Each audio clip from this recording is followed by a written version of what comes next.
General nerdery. Not only are we doing a Muppets episode, but we are doing a Muppets episode about the band. If there ever would have been a time for me to do a song again at the intro, like I used to do every week, this would be the time to do it. And I would like to say that I didn't do this because we are always defying expectations and pushing the boundaries of what, but I fucking forgot. So, welcome to General Fucking Nerdery, your podcast about liking things and apparently not doing the songs that I was gonna do. I mean, you could have done the fucking theme song to the thing. Oh, congratulations, you will be singing this theme song from Muppets Mayhem a lot. You know what? In the future. I liked this theme song. It never got stuck in my head. Honestly, every time I think of the band, I think of Can You Picture That? Can you picture that? Fucking fantastic. Like a hurricane, electricity rolling through my brain. No, it's there. Been wild and free, meant to be. Okay, anyways. Yeah, we're doing Muppets Mayhem today because not enough people have heard about this show. I don't know, like, it snuck in out of nowhere, and it's so fucking good. But before that, as I said, welcome to General Nerdery, your podcast about liking things. I'm Zach. I'm Tyler. That's Steven. He's already mentioned. We're doing this in bad order because I am not Hi. paying much attention today. What have we been ingesting? Not, like, honestly, like, not Fucking much. jack all, yeah. It's been the holidays. We've been busy. I imagine We are recording this on New Year's Day. We should mention that. But Right. Like, the holidays have been happening. I've rewatched a lot of shit, basically. Yeah, a lot of comfort watching. Like, when I have had something on, just like shit I've seen just in the background. I guess for me, the big things are I might have mentioned it last time. I can't remember when I started. I think I did mention it last time because I think I started a while ago and then just didn't get further until recently. But I've been continuing my read through of Immortal Hulk. I think I only have like 18 more issues to go. that's not much. No, That's a fucking fantastic. Oh yeah, I knocked out a shit ton of it the other night. It is the greatest Hulk run ever written, which is weird because it's the weirdest Hulk run ever written. It's so good. And like this, some of it, I reread what we had read before, and I started noticing even more stuff. I was like, because I think whenever we had talked, it was a long time ago. We read like the first 10 issues or something like that. For an and I episode. remember then pointing out like, oh yeah, the radioactive ants that get like knocked into dude's face are just the aliens from Starship Troopers. And it's pretty obvious when you're looking at them. But there's other super deep cut horror shit that I noticed this time around. The cemetery that Rick Scott is buried in? Rick Jones? Rick Jones. Rick Scott is, I believe, a Republican congressman. Yeah, sorry. I think you mean Rick Rick Jones. James. Yeah, Rick James. No, is the Severin Cemetery, and Severin is like a giant horror distributor. Nice. That makes sense. Al Ewing, who writes it, is top 2 of Marvel's working writers. He's so fucking good. He's doing Immortal Thor right now, and it is... Everyone was like, what is this going to be? You can't just do Immortal Hulk, but with Thor. And he's like, no, I'm doing Immortal Thor. Like, I'm taking that Immortal and just doing that character to the furthest extent. So, like, he was scared of Hulk as a kid because those early Hulk stories, like, before it became the Incredible Hulk, the original run was just called Hulk. It only lasted like 10 issues. It got canceled fast. Was all about the Hammer horror shit. It was Frankenstein's monster. It was Jekyll and Hyde. It was legit scary. Yeah. So Immortal Hulk's like, let's do that. Oof. Yeah, some fucked up stuff happens in that run. Holy cow. Stuff that we've talked about on other episodes even. Because the one that still jumps to mind is like the Hulk reforming around the guy. Oh yeah, that's just... Ewing has such a body horror view of the Hulk anyways, so that's been great. Even though I started it a long time ago, the holidays got in the way. So finally, just last night, I finished the first season of Fargo. and am now all the way up to almost the season finale of the second season. Continues to be just fucking amazing. It is an anthology series though, so like the second season, It's wildly different. yeah, is so the first season set in 2006 and the second season set in 1979. Yep. Oh wow. Juno Temple from Ted Lasso's in the most recent In season. the recent season, yeah, along with John Hamm. Dude, every one of the seasons, the cast is Isn't Chris Rock in one of them? fucking wild. Yeah, I think he's in season 4. I don't know. I don't know. But I'm not I mean, that. I've just realized I don't watch a lot of like premiere television. I'm doing the air quotations. You can't see them, but like, you know, the kind I mean of like every episode super fucking matters. You can't miss one. And it's always fucking sad as fuck. But Fargo is supposed to be some of the better of the like. It's really good because it's like, for the most part, it's just like a really well entwined murder mystery, except it's not a mystery for the viewer. Like we're getting to see it all and getting to watch them try to Figure it out. it out. Is it kind of like a Columbo-esque kind of thing where it's a Did you see the Fargo movie? yes, but it's been a while. The first season is kind of a retelling of the Fargo movie, kind No. of. Oh, no? I thought it was. No, it's obviously inspired by is the way that I would put it. It's not a retelling at all, but when you're watching it, you're like, oh, I get it. Like she's Marge Gunderson, even if she's not Marge Gunderson. Okay, Like, okay. That's. Well, Martin Freeman's in the first season. Like, holy shit. Martin Freeman, Billy Bob Thornton, Key and Peele. God, this second season has been insane. Fucking Bruce Campbell shows up as Ronald Reagan. Oh my god. Nice. That's so good. Knowing it's a murder mystery that sells me on it a lot more, in all honesty. Well, yeah, and like I said, it's not like a mystery for you though.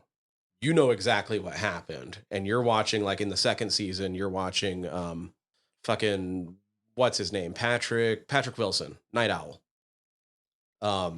Like him solve. You mean Kronk? No. Oh. That's Patrick Warburton. Oh, sorry. Oh my god, I would have been in if that was Patrick Warburton. I got so excited for Patrick Warburton. Sorry. Patrick Wilson played Night Owl in the Watchmen movie. And he's also in the Annabelle universe, right? Yeah. He's the Conjuring guy. Yeah. Same page. Yeah, it's like him as like the local sheriff trying to figure out what's going on, and you know everything that went on, and it just happens to be fucking wild as hell because these like bumfuck nowhere, like it's the Fargo Mafia versus the Kansas City Mafia. I have family in Fargo. Oh my god. I can. And like this, it's like a mob war happens, but like an accidental killing happens in the middle of it, where like this like housewife just accidentally murks the kid of the like Fargo, North Dakota fucking mob family. To be honest, and if you is just trying to get away with it because she just freaks out and she's like, I can't go to the cops. Like, to be honest, if you're running crime in a place like Fargo, you are probably surprisingly hardcore because like there's not a bunch of people there, but it is a rural city. So you're gonna get the violence from both sides. or like the first season, like Billy Bob Thornton rolls through town as like a mob hitter. So he kills some people for parts of contracts, but as like a side thing that his character just likes to do is like eavesdrop on people and then like insert himself into their lives and try to convince themselves to like do acts of revenge. And so he convinces Martin Freeman to kill his wife in the beginning of the first episode. Christ. Wild. And so like there's an actual crime element, but there's also this killing just completely not involved with that just because Billy Bob's a fucking psycho in that season. And then you're having to watch the cops like have to figure out like, okay, we're going and, you know, checking out this crime scene and going on with this, and Bob Odenkirk's a fucking dumbass, and so he fucks things up. And This makes me want to watch Columbo. Well, finish watching Columbo.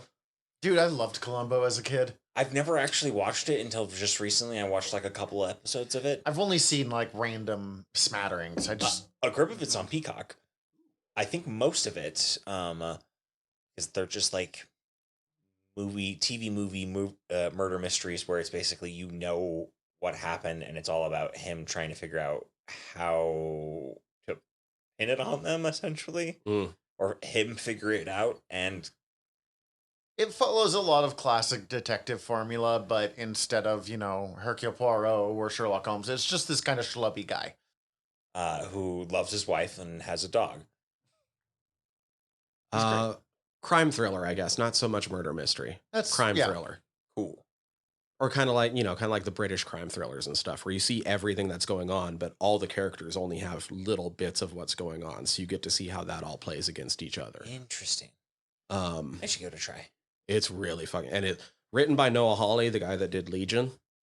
Oh, I love Legion. I still need to finish. Hawley Legion. gets really high reviews on everything he does too, for amazing reason. Yeah, is what I'm currently learning. And the second season has Zahn McClarnon as maybe the scariest character in the show. I don't know who Zahn McClarnon Big is.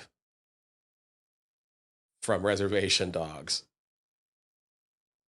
Oh yeah, okay. I'm sorry. It just took me a sec. Yeah.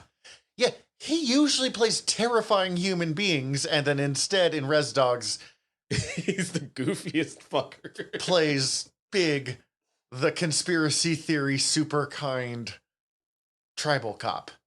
Oh my god. Oh yeah. Last episode we promised, because we had to split it into 2 episodes, that we had promised that we were going to do Res Dogs season 2 part 2, but well, Christmas and New Year's happened. We just did not have time. So next episode, we will do Res Dogs Part 2. Just realized we had promised that, and then we're like, doing something else. So. Because it's the holidays, I just wanted to bring this up, because I've actually found that I really enjoy it a lot more than I thought I was ever going to, but my family just puts on all of the fucking Christmas movies back to back to back whenever I'm home for the holidays. I see all of them. But last year, I think it came out, 2022, they came out with Scrooge, A Christmas Carol, and it's just an animated adaptation of the 1970s Scrooge with Albert Finney, which is the one that like Scrooged is kind of a parody of. Okay. Oh. I watched Scrooge for the first time, and as an adult that like can remember watching Scrooge. I don't know if I've ever seen it. If I did, I was young. It's fucked up. It's weird. I would not. It's fine to watch, but like it's weird. Bill Murray's just a mega fucking asshole in it. Yeah, and I don't know if he redeems himself. If you've seen any movie he's ever been in, I can't find myself overly surprised. Yeah, it's one of those things, like, obviously every Scrooge story is based off of the novella. But most of them are kind of based off that. Most of them are based more off of the 1970 version. Albert Finney, Alec Guinness, yeah, a bunch of other people. But yeah, they basically just did an animated version based off the same script. They even credit like that director and screenwriter and stuff from the 1970s one. And they just like update the music and like use the animation to really like give it a more supernatural flair when the ghosts and stuff are coming in. It turns out I really like it. Nice. Oh, I have seen this one. Not the animated version. I'm looking at the original. Sorry. Yeah. The 70s. I like life. Life likes me. Anyway. Yeah, it came on and I sat there watching it and I was like, oh, I think this might be the version of Scrooge I kind of put on as a default if I'm going to watch this story. Sorry, but Muppet Christmas Carol still exists. I know, but like, I watched Scrooge and I was just like so sadly disappointed. I immediately put on Muppet Christmas Carol. I'm probably going to watch it tomorrow because I just, thanks to scheduling problems, didn't get to it on Christmas, and I will not go 2 years not watching that movie. Like, that's unacceptable to my soul. Yeah. I wanted to bring it up because I was surprised at how much I was like, oh shit. Oh, cool. No, like this is actually, well, and I do like the 71, so. There's a lot of great versions of Muppet Christmas Carol. Not Muppet Christmas, just normal Christmas Carol. But there's also the Jim Carrey one that came out. So like, I'm not super trusting when they tell me they're doing another version of this. Steven, anything fun? Me and my partner started Loki season 2. Oh, I still need to do that. It's very good. We're only 2 episodes in. And we're liking what we've seen. It's been the holidays, so we watched a bunch of Christmas movies. My partner watched. She was, last I checked, 45 Christmas movies. Holy shit! A lot of Hallmark and like that level. Yeah. But she watched a couple new ones, and like I saw a trailer for one that I was like, you need to watch this one. This one looks like you'll enjoy it. I think all 3 of them are all on Amazon Prime. Your Christmas or Mine. And then we watched the sequel that came out this year, Your Christmas or Mine 2. And it's got Asa Butterfield, who's in Sex Education. Oh. He was Ender from Ender's Game? He was Ender. Yeah. And he's in a Hallmark movie? Things have not gone No, well no, for it's him. actually just like a Amazon. Oh, okay. But it's like a mid-budget, like Christmas movie type thing. They are a newly dating couple, and like invite each other to Christmas with each other, but like can't go to.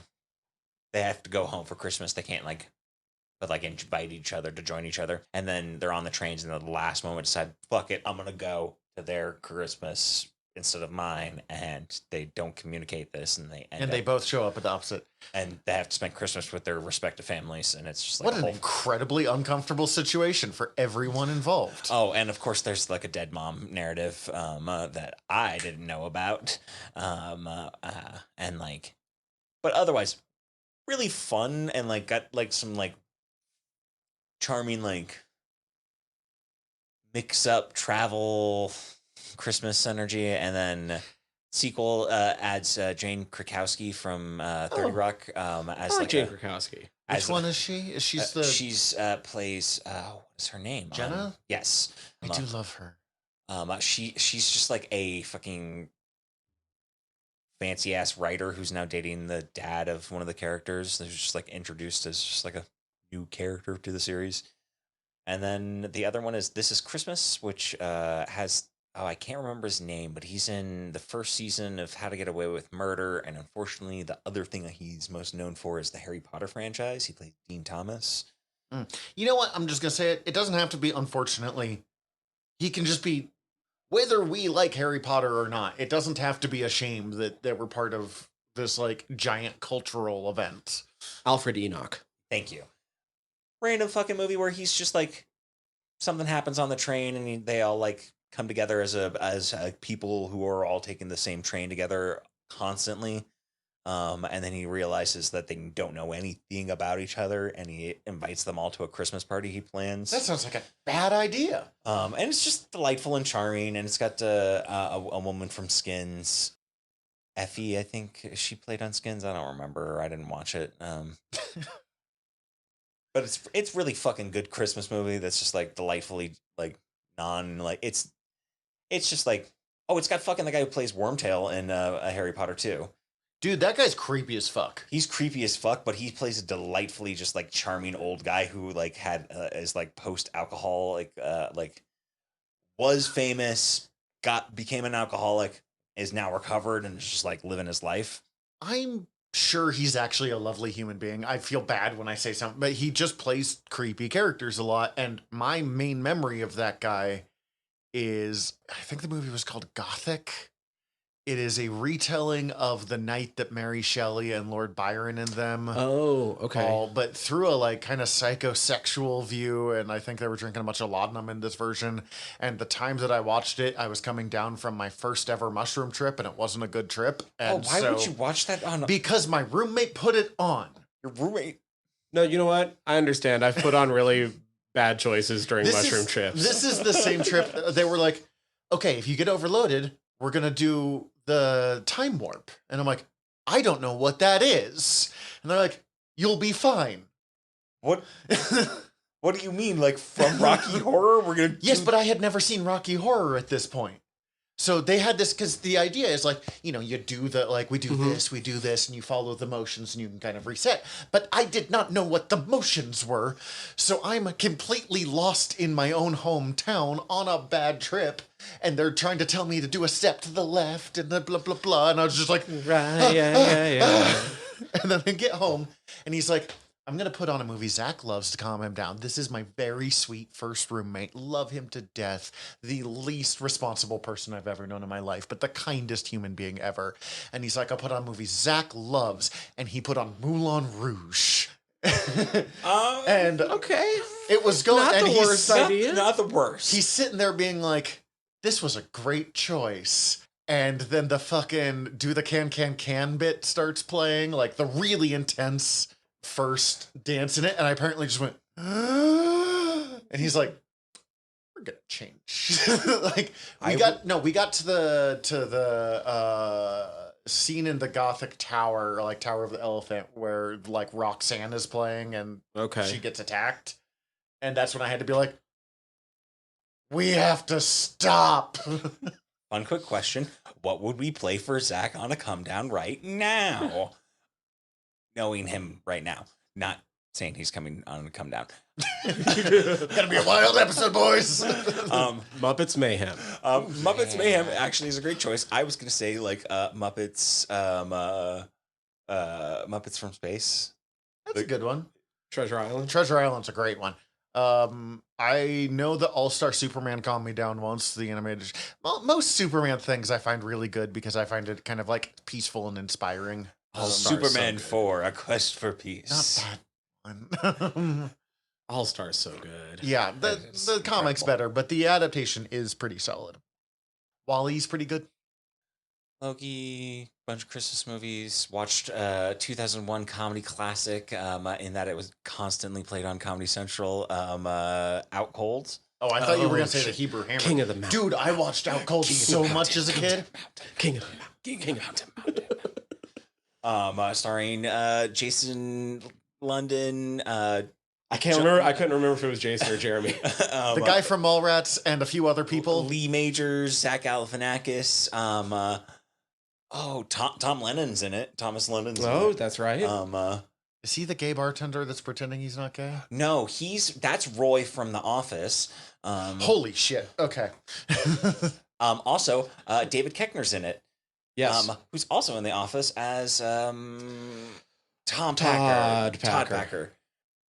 Kat watched it with me for the first time, and she pointed these out to me as we watched it. I loved that movie when I was like 17, and I've not been brave enough to rewatch it. Oh, they have a liberal use of the R word that I will not stand by. Lee Major just constantly calls one of the characters. Yeah. That, and it's very bad. And there's just like some very dated humor in it, and it's also weirdly fucking chaste in that like they allude to the concept of toplessness, but you never see anything. It wanted to be a raunchy sex comedy, but was not actually like willing to risk the rating. And also in like several of the things that I've seen on write-ups on, I think the Wikipedia and something else, say that it's parallels Casablanca? Yeah. Because it's the guy and his girlfriend that he was into from the past returns to his life, thus kind of destroying his life. And then in the end, he sends her off with the new husband, even though she's still in love with him.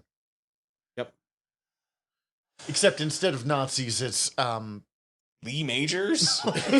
Yeah, and what's the word when you're making a place nicer, but at the cost of gentrification? Gentrification, yeah. Instead of Nazis, it's gentrification. And not even good gentrification.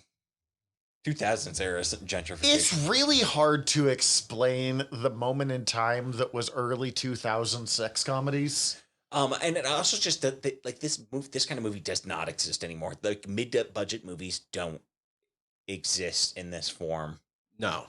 Part of it is because we're still relying on the fucking movie theaters to judge how well a movie does, and that's a really piss poor place for mid-budget movies. Mid-budget movies to survive anymore. Just because the media landscape has changed. And like, there's not cable for people to watch stuff in syndication. Like, that's how I Yeah, found God out. knows how many times I saw Out Cold on Comedy Central. Like Yeah. anytime they had, well, that show's ended, and it's 3 weeks till the replacement show comes on. Let's watch Out Cold 21 times. Well, don't mind if I do. I will be playing Xbox while this is on. Yeah, I really liked it back then, and that's why I haven't watched it, because I want to remember it fondly. Soundtrack holds up. Ooh. Yeah, that's that Doot Doot Weezer song, Island or something like that. But there's also like there's some other like that level. I'm legit gonna look up the Out Cold soundtrack now because That's where I first watched Zach Galifianakis. Yeah. He also has some dated jokes. I think they drop a couple F-bombs that, not the fuck word, but the the one I am not queer enough to say. That came from the strange era of like, the character's obviously gay and everyone's okay with it, but we're not going okay to with do, you like, being in the closet about it. Fuck you. We're gonna pull you out of this closet whether Also, you like it or not. No, that's not where I was going, although I don't disagree They with you do there. this in the movie. I remember that, but like, it's cool that you're gay, but we're going to drop every gay stereotype and joke at the expense of people in the process of getting you to be comfortable with who you are. Yeah. Not a great movie, but for some reason is like a New Year's rewatch classic for me. Probably because it played on Sentimentality's a hell of a drug. Woo, love it. And then I don't know, since last time I got into Marvel Snap. But we're not going to get Tyler into this because we have the rest of the show to go. well, guys, no. Trust me, we talked about it for an hour before we started recording today. It's a great game. No, it's fucking great. I hate Infinite. I'm going to play it when I get home. And I played it before we started, so yes. I kind of hate it, but I keep playing it. I'm confused by that, but fair enough. It really frustrates me, but I keep playing it. Yeah.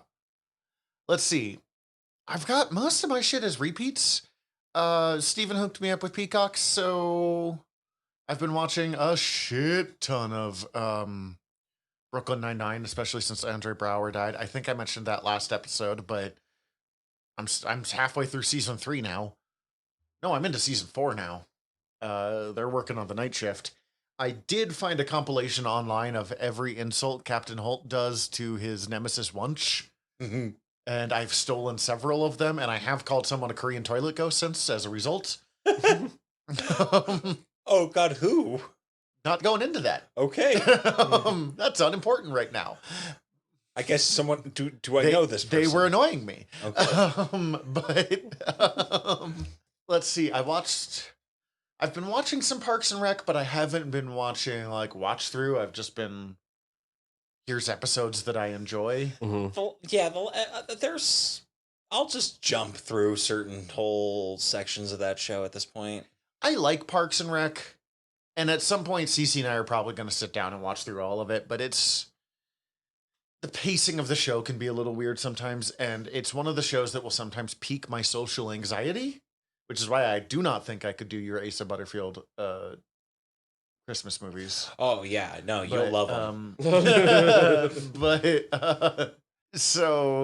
But I do, I mean, the cast is pretty solid in that show, so there we are.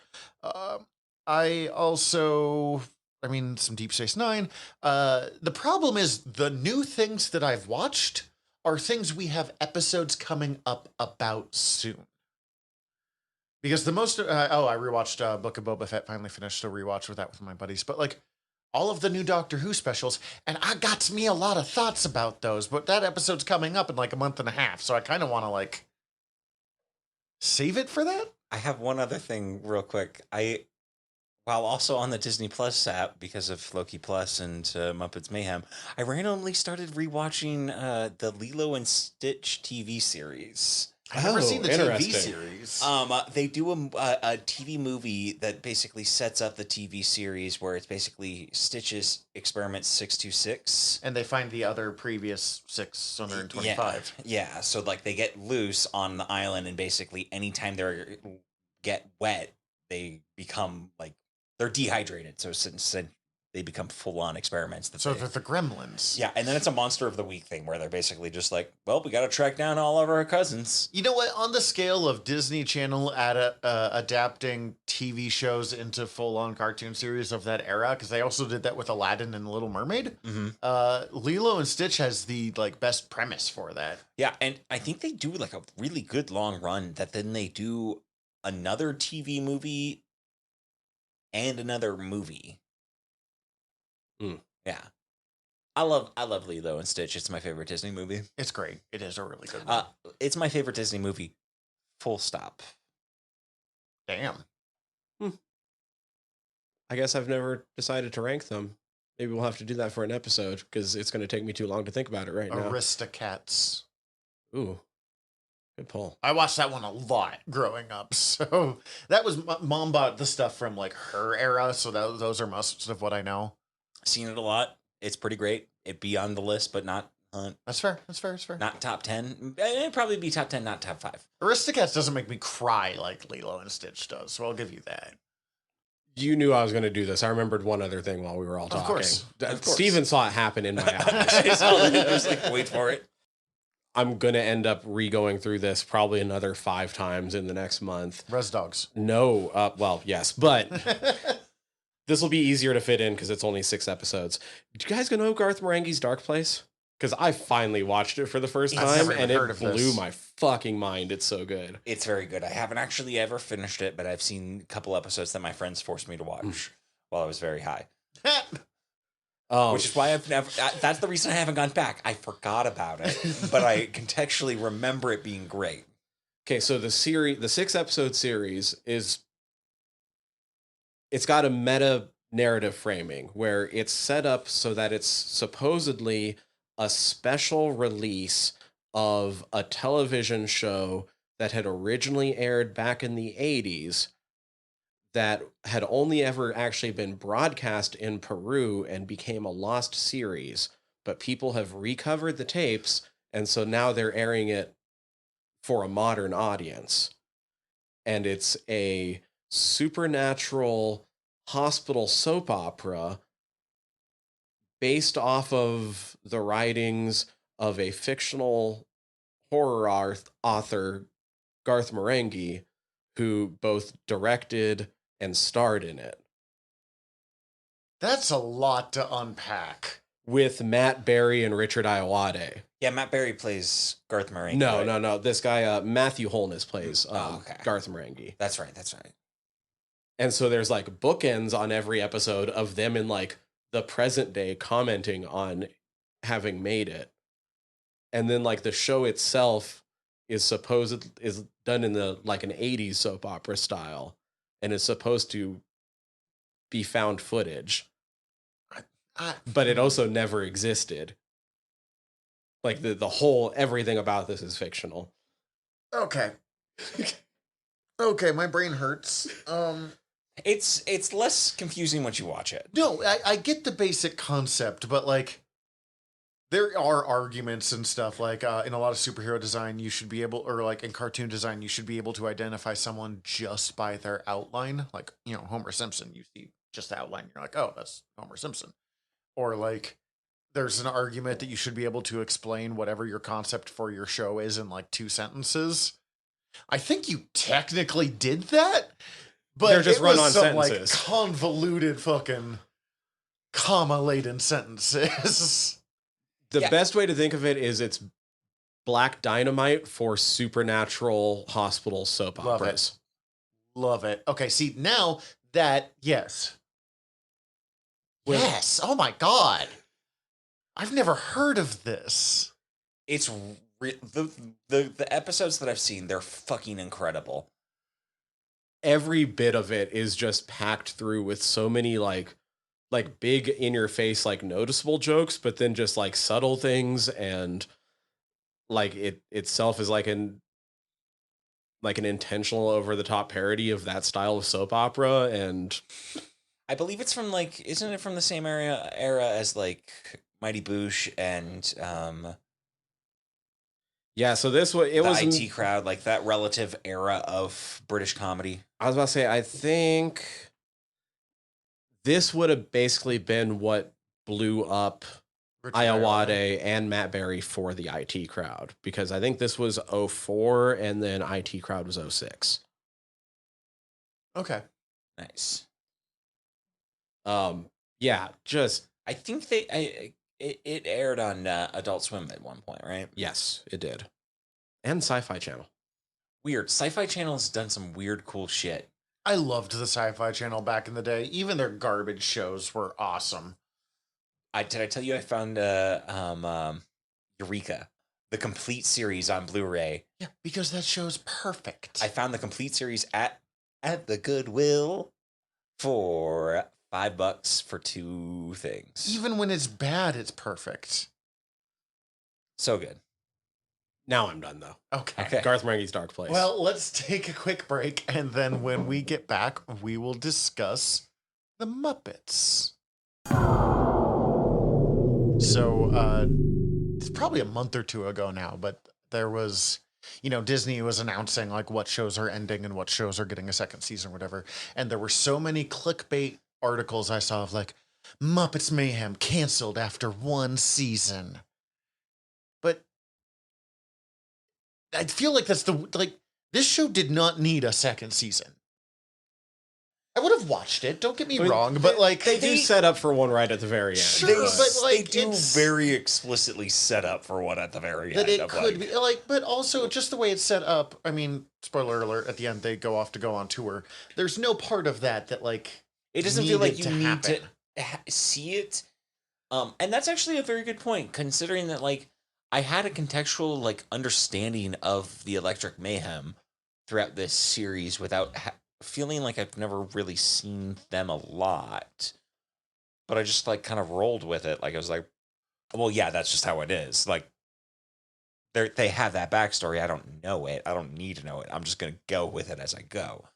So I imagine just as easily they go forward and just they're doing. They're what just they're going to doing. be. They're going to be the knight and squire just going on in the background, just touring. Like I had that same. That's thought. a fucking deep cut reference there. DC's Knight and Squire. This is general nerdery. Yeah, no, that's us. It's on brand. Don't get me wrong. So okay. I like that. I had that same thought. I misquoted that to Zach. I have corrupted you two if both of you thought of fucking Knight and Squire. You know I love me some Morrison. Oh anyway. my god, it's so good. So I love deep lore.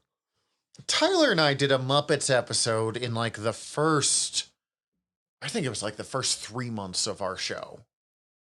It was the first Christmas episode we did, and we launched right around Christmas. So it would have been. Oh yeah, it wasn't a full on, but we talked about it during our Christmas episode where we were talking about our favorite Christmas stuff. Oh, okay, yeah. I just remember introing with singing the Ghost of Christmas Present song, and you were just like, Zach, what the fuck is happening? So you and I have discussed it a little bit, but like, just it's been long, and you've not been here before. What is everyone's relationship with the Muppets before we dive into? Mostly the Muppet movies, like newer ones, mostly like Muppet Treasure Island, Muppet Christmas Carol, Muppets from Space. We say the recent ones, and we mention all the ones from the 1990s. Well, like, there's also like Great Muppet Caper and Great, and the Muppet movie. Those are movies that I've seen, but I don't really like remember and like. Yeah, love. no, there was a dedicated period for our generation that was like Christmas Carol through Muppets. I like the Jason. What is his name? Oh, Jason Segel. Jason Segel's.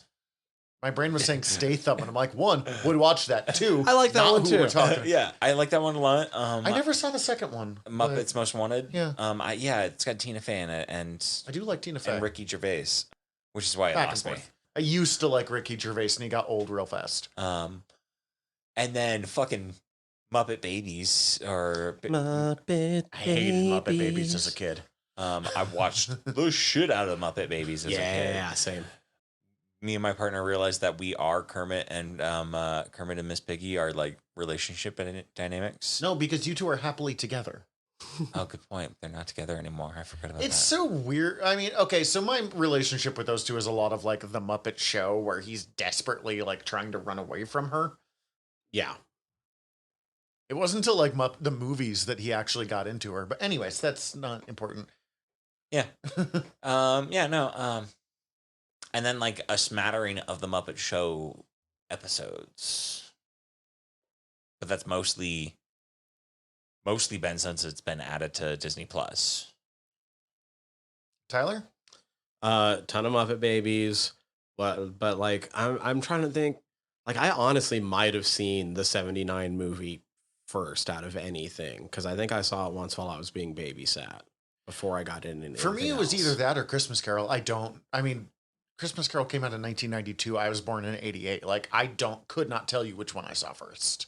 But a lot whenever it would come on things like Nick at Night or something way back when I was young, like would definitely always catch the Muppet Show when I could back in the day, and it's something that stuck with me very like closely very early on because a lot of my young memories of my grandfather are tied in with Harry Belafonte, and one of the first episodes of the Muppet Show I saw. It's the best episode of the Muppet Show ever made. Even Frank Oz agrees with me on that. The Harry Belafonte episode is magical. Yeah. And that's one of my first memories of watching the Muppet Show was, oh, that's the guy Grandpa likes. Oh, this is amazing. Like, Harry Belafonte sang that final song that he does in that episode at Jim Henson's funeral, and holy fuck, I cried when I found video of that. Wow. Yeah. Remember going and seeing like Treasure Island and From Space in theaters. Grew up with Christmas Carol. Yeah, just have always really liked them. Gonzo was my guy when I was young, but now I'm a big Uncle Deadly guy. Yeah, that's fair. That makes sense. I do still That love tracks. Gonzo. God, I love Gonzo. It's hard to pick a favorite because they're all really great in their own ways. Like Gonzo, Rolf, and Fozzie Bear are all like top 3 for me. Gonzo and Rizzo, I definitely went through a period where Statler and Waldorf were my favorite. But also now I more and more love Kermit. I mean, and to tie into what we're going to talk about, like the Electric Mayhem have always been like top tier for me. They're great. And like I liked them, but I never really like knew them really before this. Because they weren't, I mean, we'll get to this in a sec, but that's because they weren't really there. There wasn't a thing about them before this. Although I feel like Animal was used. Part of it is because Animal was in Muppet Babies. That's 100% probably why. Animal was always the one that appeared the most because he was just fun because he's Keith Moon. You know, he's Animal. okay, so I named my cat after, like, we got a new cat. I named it Animal after this. Just after this. But dude, I gotta say, the fucking Animal arc in this really got me. I cried at a couple points, multiple points throughout my first watch through this series. It was. I get sentimental at this one. It was real good. But that's fucking Muppets for me. Like they hit all the right spots. They got the funny. They got the heartfelt. They are delightful. The thing Charming. about Muppets that makes it work, and part of it is, for whatever reason, and it's partly the earnestness and probably partly because it's the puppetry, they're able to do jokes that in anywhere else would be fucking hack. Yeah. Like at the end of the first episode, they swerve and are like hanging half off of the cliff and being like, and that's what we call a cliffhanger. And I laughed. That's Dude, the dumbest joke. I wish I would have written them all down. There was like 5 or 6 times in the course of this series where it was the dumbest joke that just had me fucking like literally laughing out loud. Just like, what the fuck? Yes. Thank you. Or the random moments. I mean, it's why I love the Muppets. It's the like bit of cheese, the bit of heartfelt, and then the unbridled creativity of the Muppeteers. Like the amount of emotion that Dr. Teeth got just from like the way that his glasses move. I want some of those glasses. I want some of those. But like, I mean, Sick honestly, like his eyes don't change. It's just the way the glasses move that denote the entirety of his emotions. Mm-hmm. But you feel every one of them. So yeah, okay. So before we go into this, I thought real quick, I actually did some research for this. I know, wild for me, but I looked up Dr. Teeth and the Electric Mayhem because I was curious about how much had appeared before Oh, okay. before this show? And the answer is basically fucking nothing. I mean, they were enough so that you knew their name. They were the house band of the Muppets, so I imagine they were in the Muppet Show every episode.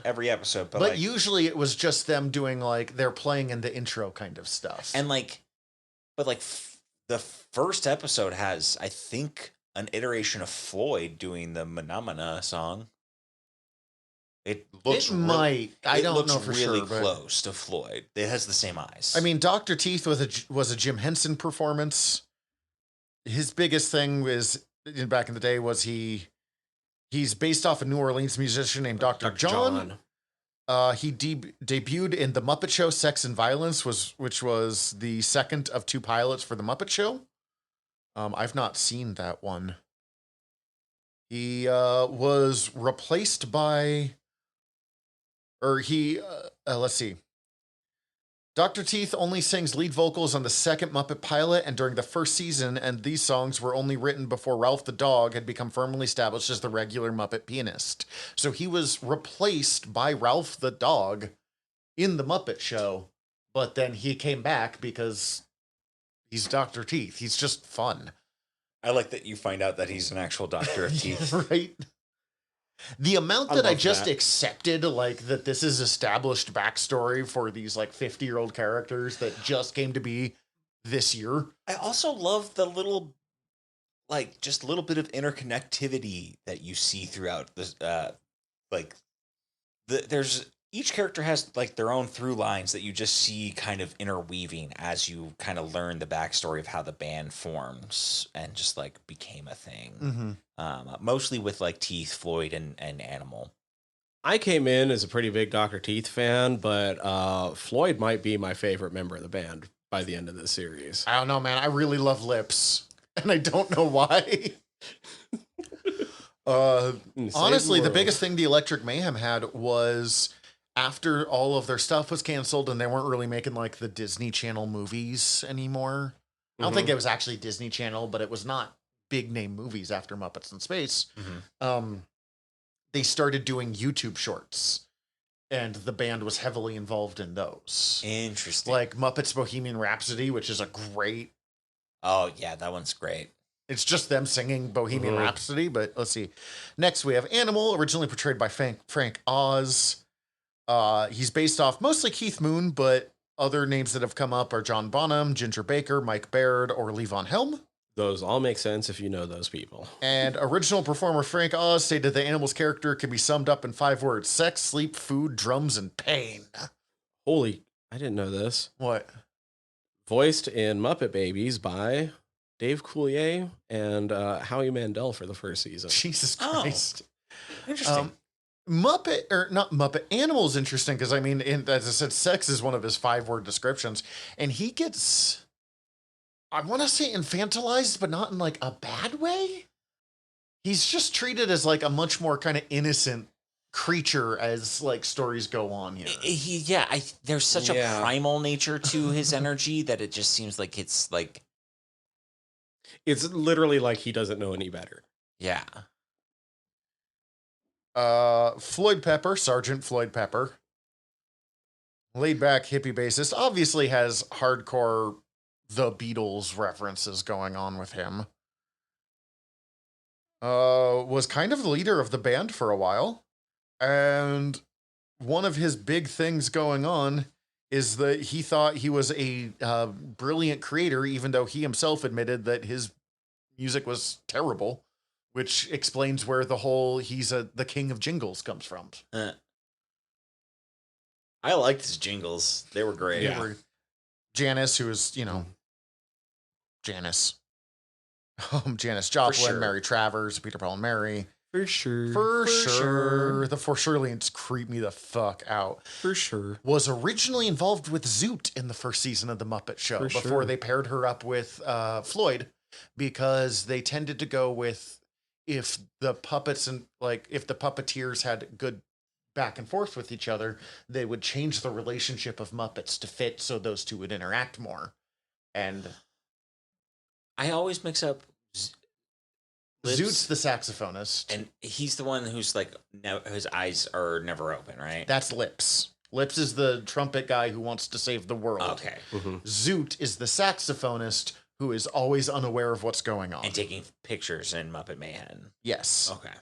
Janice is fun because there's a running gag of if they ever have like everyone excitedly talking and then they break for silence, Janice will be saying something like kind of hardcore and sexual. So like in Muppets Mayhem. So I told him, look, buddy, I don't take my clothes off for anybody, even if it is artistic. Or in The Great Muppet Caper, look, mother, it's my life, okay? So if I want to live on a beach and walk around naked, Janice is just free love. She appeared in an episode of Muppet Babies. Wow. Is she a baby? I assume No, so. she was a little bit older. And she was able to read. She was also voiced by Dave Coulier. Weird. For sure. For sure. Zoot is based off of Latin jazz artist Gato Barbieri, who I've never heard of, and Zoot Sims, who's another. He's pretty much your stoner jazz saxophonist stereotype. That's probably why I've heard of them. He's fun. That's just Zoot is the only character that has like no character growth throughout any of this, but he doesn't need any. He's just there to weirdly comment on things. I really loved him in the Marshmallow episode. You make a lovely couple. You make a lovely couple. What? No. And then Lips. His name is inspired by the imagery of lips seen on the Rocky Horror Picture Show ads. And he actually, let's see. The puppeteer originally wanted to use a Louis Armstrong voice, but didn't want to basically steal a black person voice. I dig it. That's so they good just choice. did mumble stuff, and then he disappeared for decades. He was just not. They dropped him from the band for a long time because they were only using so many puppets. Bummer. Before reappearing in 2011. I think he's my favorite because he's the one that I had no relationship to Lips beforehand. I like him a lot in Muppets Mayhem. He's very good. I like that he, for the most part, he's the one who's like constantly like He's always mumbling. He knows everyone, and he has his mission to save the world. Yeah. I think the Mayhem also might have the best hair out of all the Muppets. Easily. I was surprised at how often during the series I was just like watching like Floyd's mustaches just like flow in the wind. Or there was a few times where I was like, I would just wear what they're wearing right now. There was a couple times where I was like, I could see Zach wearing what they're wearing right now. Very on brand. Like I'm kind of surprised you don't just have like a Dr. Teeth getup. I have a Dr. Teeth shirt. An Electric Mayhem shirt that I bought after this, but yeah, no, I desperately need a Dr. Teeth, like just like a full on like cosplay. You would be a great Dr. Teeth cosplay. Oh no. Okay, so Muppet Mayhem itself, it's what, 9 episodes total? 10? Yes. Yeah, I think it's 10 total. Basic concept. First off, I think a thing that they did that I was surprised by that was really clever is to not include any of the Muppets other than the Mayhem. Statler and Waldorf appear very briefly in the final episode. That was fucking hilarious. I loved that. That was such a good inclusion. They mentioned Kermit once, and they mentioned that they were on the Muppet Show. But like the only time they mention Kermit is because at the end of every episode they have Zoot take a snapshot and then say something, which I have to imagine they just sat the puppeteer down and were like, do like 40 of these and we'll just pick our favorites. Right. And then the other thing that and like there are other Muppets that appear, but they have to be directly related to the band. So like the person who gets in a romantic relationship with Dr. Teeth or Dr. Teeth's parents.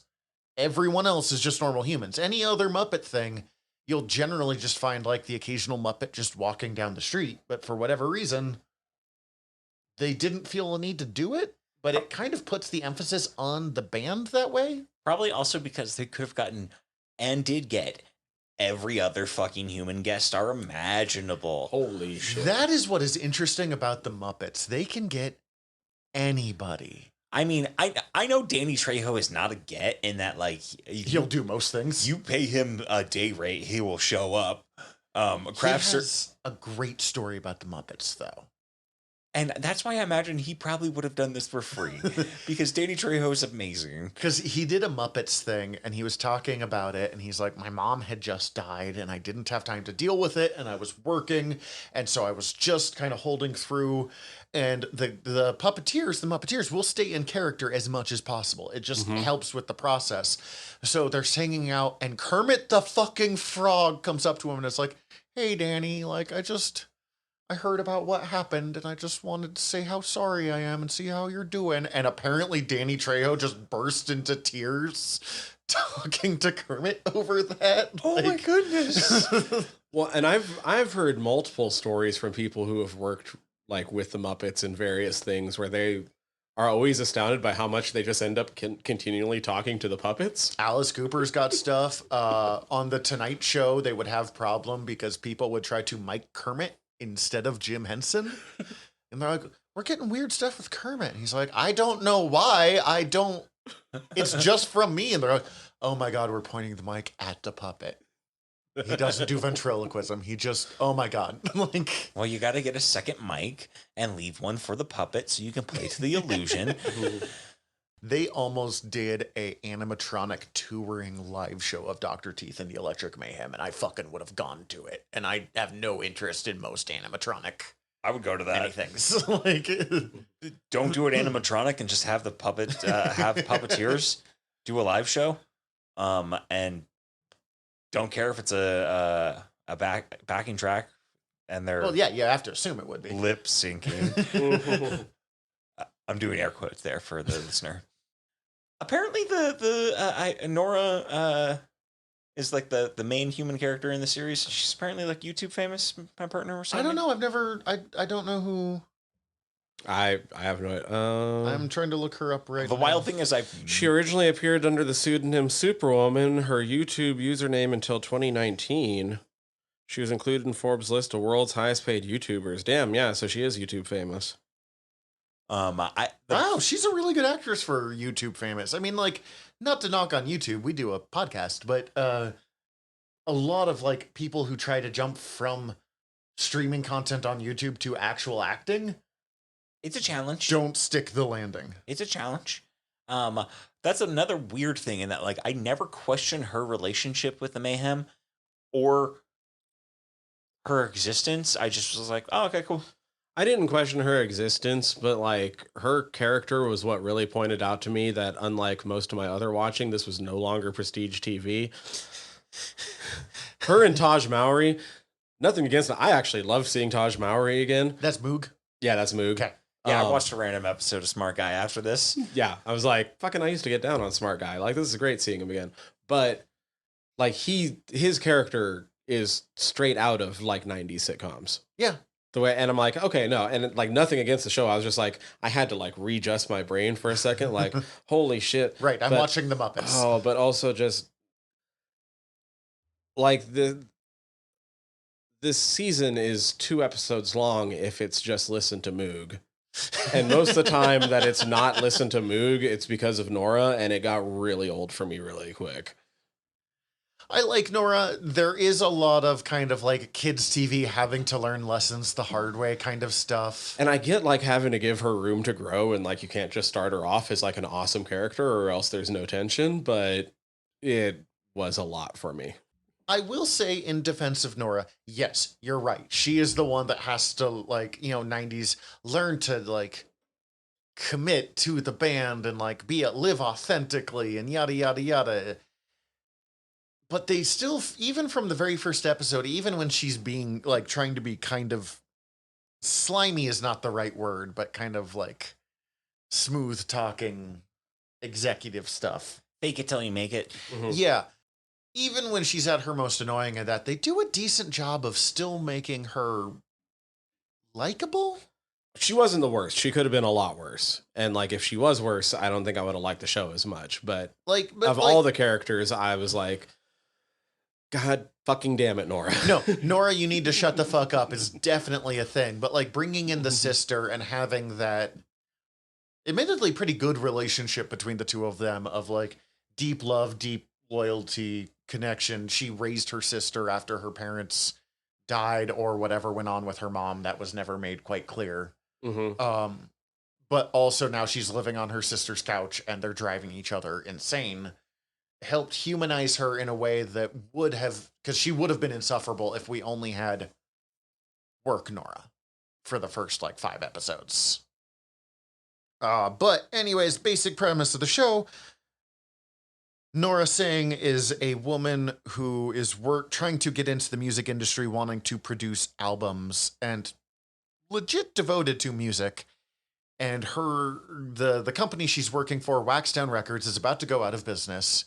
She realizes while getting ready to like shred paper that Waxtown is owed a album by the Electric Mayhem, who, and I thought this was another fun thing, has just been touring since the era of the Muppet Show. Like these guys are immortal weirdo puppets, and no one even like thinks the magic of the mayhem. Yeah, you know, but like literally, you just said if the fucking mayhem showed up, you would go to them. So like, I don't disagree. I just like so many shows try to like put it in a noticeable time frame, or like, you know, like the problem with superhero stuff is Peter Parker was there, or like all of the Marvel universe now takes place after 9/11 happened.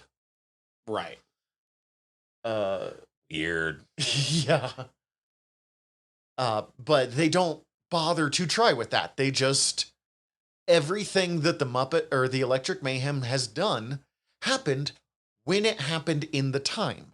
So they made movies in the 70s with the Muppets. They did movies in the 80s. They did the show and like started as the house band.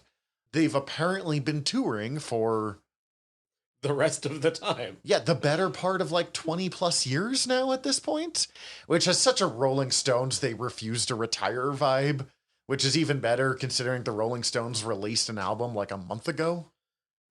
That, and I feel like they also set them up to be kind of like a jam band. So it's like, yeah, Fish tours for forever, and you have those fans that just follow them like Moog. It just taps into kind of... They're like also a cover jam band, which for the most part. A kind of innocent version of the rock life that doesn't really exist anymore in a lot of ways. You know, because it's still a Muppet Show on Disney+.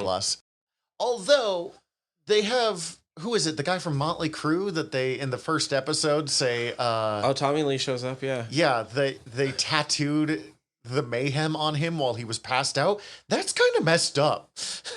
Also, that is actually because he was actually the founder and lead singer of the group Methods of Mayhem. Oh, okay.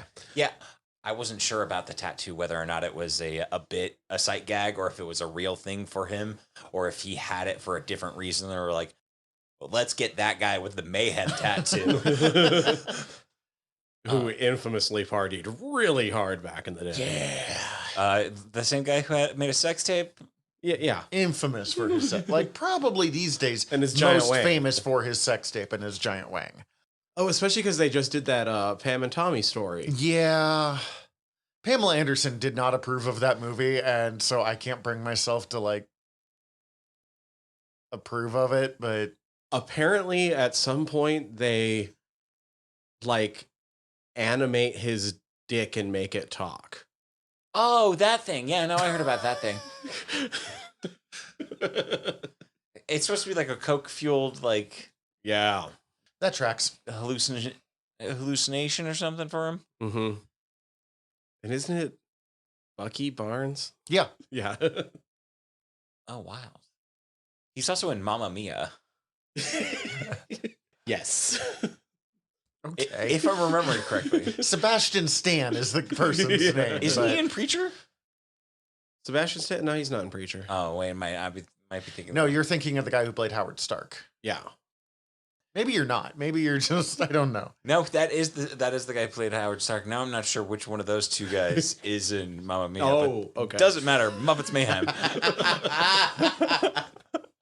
Okay. Anyways, Nora goes to the band, convinces them very easily, because they're the Mayhem, to make an album.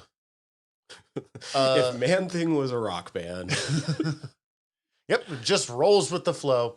We immediately get probably my favorite running through thing of Animal being in love with Nora. Nora? Hi. Hi. Also, they're like, we'll stay with friends. And then she's surprised when they show up at her house. How are you possibly surprised by that? I mean, I'm only surprised in that they have a lot of friends. Yes, I just mean that I feel like if I had met the Electric Mayhem for 4 seconds, I would have realized that they have imprinted on me like a chick until this storyline is over. I go through the process. We get the fucking Smashing Pumpkins guy in there, who apparently owns a fucking wrestling federation. I found out. Really? Did not know that. Yeah, I didn't know that either. That's why they're setting up the wrestling ring. Okay. And talking about Smack Talk. I didn't. Yeah, I looked him up because I wasn't sure who he was. I was talking about the stuff that like would be gags that wouldn't work anywhere else. Partly the Mai Tais magically appearing in Dr. Teeth's hands, but also like any other show that did this much blatant celebrity cameos would piss me the fuck off. But with the Muppets, it's like fucking yeah. God damn, you're lucky you get to do this. It's just part of how the thing rolls. Man, I wish I got to be you meeting the Muppets. Well, and it's like in the Muppet Show, in the first season, they had to beg people to come on. By the end, when they canceled the show, because they chose to end it, they didn't like get canceled. Mm-hmm. They had a waiting list of celebrities that wanted to show up on the Muppet Show. Fucking leave them wanting more, baby. Baller move. They get so many people. Do you have a list of? I mean, yeah. I mean, you have that. I want to read a list. No. I mean, I didn't need to. It's just that there's so many because there's Paula Abdul, Steve Aoki, Karamo Brown, Sophia Carson, Charlemagne the God, Mr. the God. That was really funny. Tommy Chong, Billy Corgan, Deadmau5, Designer, Morgan Freeman. That was such a fucking wild. Morgan Freeman playing an actor who's auditioning to play Zoot. Morgan Freeman playing Morgan Freeman auditioning to play Zoot. He says this he's really Morgan is Freeman. The role of a lifetime. You're like, what the fuck, Morgan? Like Susanna Hoffs. Peter Jackson confirming that the Feebles exist in the same universe as the Muppets. The fucking wildest shit. Have you seen Meet the Feebles? I don't know if I've seen it entirely. If you've not seen Meet the Feebles, because they make a joke about it and then stop talking about it really quickly, Meet the Feebles was a pre-Lord of the Rings Peter Jackson flick that is basically the Muppets on meth. Yeah, that's the best way to describe it, I'd say. I've seen parts of it. I hate it. But I respect it. Like it's one of those. I'm also so happy that it exists. Exactly. In the Muppets universe. Kevin Smith. Yeah, Kesha, Tommy Lee, Lil Nas X, Cheech, Ziggy Marley, Ryan Seacrest, Kevin Smith, Chris Stapleton, Danny Trejo, Weird Al Yankovic. Did you mention Cheech and Chong? Yeah. Okay, good, because fucking Cheech and Chong. Zed and Sophia Carson, who I'm pretty sure are real people, but I do not know who they are. Yes. No, you know of them. Yeah, Zed. He's Zed produced just, on a bunch some of songs that you've probably heard. I'm sure. They're so culturally prevalent that you know them. I just don't know music well enough to know producers. Clarity's the one that is the big one, probably. It was Foxes, I think, was on that track. Anyway. Yeah, same. Kat pointed this out to me because I asked the same question, and she was like, these couple of songs. It's like, oh. Yeah, okay, no. Yeah, fair enough. And I got enough from what he was doing there. Also in this point, because it's in this one that they end up at the house, yeah? Or is that next episode? Oh, I did not do a good job of breaking things down by episode this time around. No, that's fine. Anyways, I'm not going to worry too much about the episode. They're she convinces her boss, Penny, who we find out used to date Dr. Teeth and gave the band their name, to let them stay at an old rock house, like band house, which we get another one of the greatest stupid jokes of they see just like a suburban house, fail to recognize that it's not the house they're supposed to be going to, and in a parody of the Muppet movie when they psychedelicize the Studebaker that Fozzie Bear had, they psychedelize the house that belongs to Danny Trejo because they wanted Danny Trejo to show up. And thankfully, he likes it. Who did this to my house? That depends. Do you like it? She tries to fire them / quit, but is won over by the Mayhem because they're just so earnest, even though they're kind of useless. And don't they play her favorite song? Yes. But they have no way of knowing that's her favorite song, so it's like a... Yeah, it's definitely some, like, wild, magical nonsense, but it's Magic also, of the Mayhem, baby. It's so beautiful. Look, man, that's one thing I legitimately appreciate about this show is that any weird plot leap you can just write off as Magic of the Mayhem. And, like, fucking great song choices, too, because that song's so good. That song's incredible there. Mm-hmm. I like that one. She starts the album being made, and then they decide they're going to leave for 9 weeks. Doesn't matter. She immediately calls them back. And we go into the second episode, unless anyone's got anything on the first, of trying to start making the band, and she's trying to traditional music industry deal with the Electric Mayhem, so a lot of lying and fake it till you make it, and all these people talking. are interested. But Janice is allergic to lies. No, again, that's the dumbest, and the fact that But they also set that up, like, in the episode earlier. she like, lies and she sneezes. Yeah. But like when you first get the sign, she first starts lying to them, and Janice is doing acupuncture to lips, and every time she sneezes, she stabs him with an acupuncture thing, and like one foot goes up or whatever. I will say some of the legs in this the Muppets were a little unsettling. I've never liked seeing Muppet legs. It's always feels for the best wrong. that you don't. The arms. Kermit gets it the most right. Fozzie Bear does a good job. Large walking puppets, fine. Sweetums. God, God, I love Sweetums.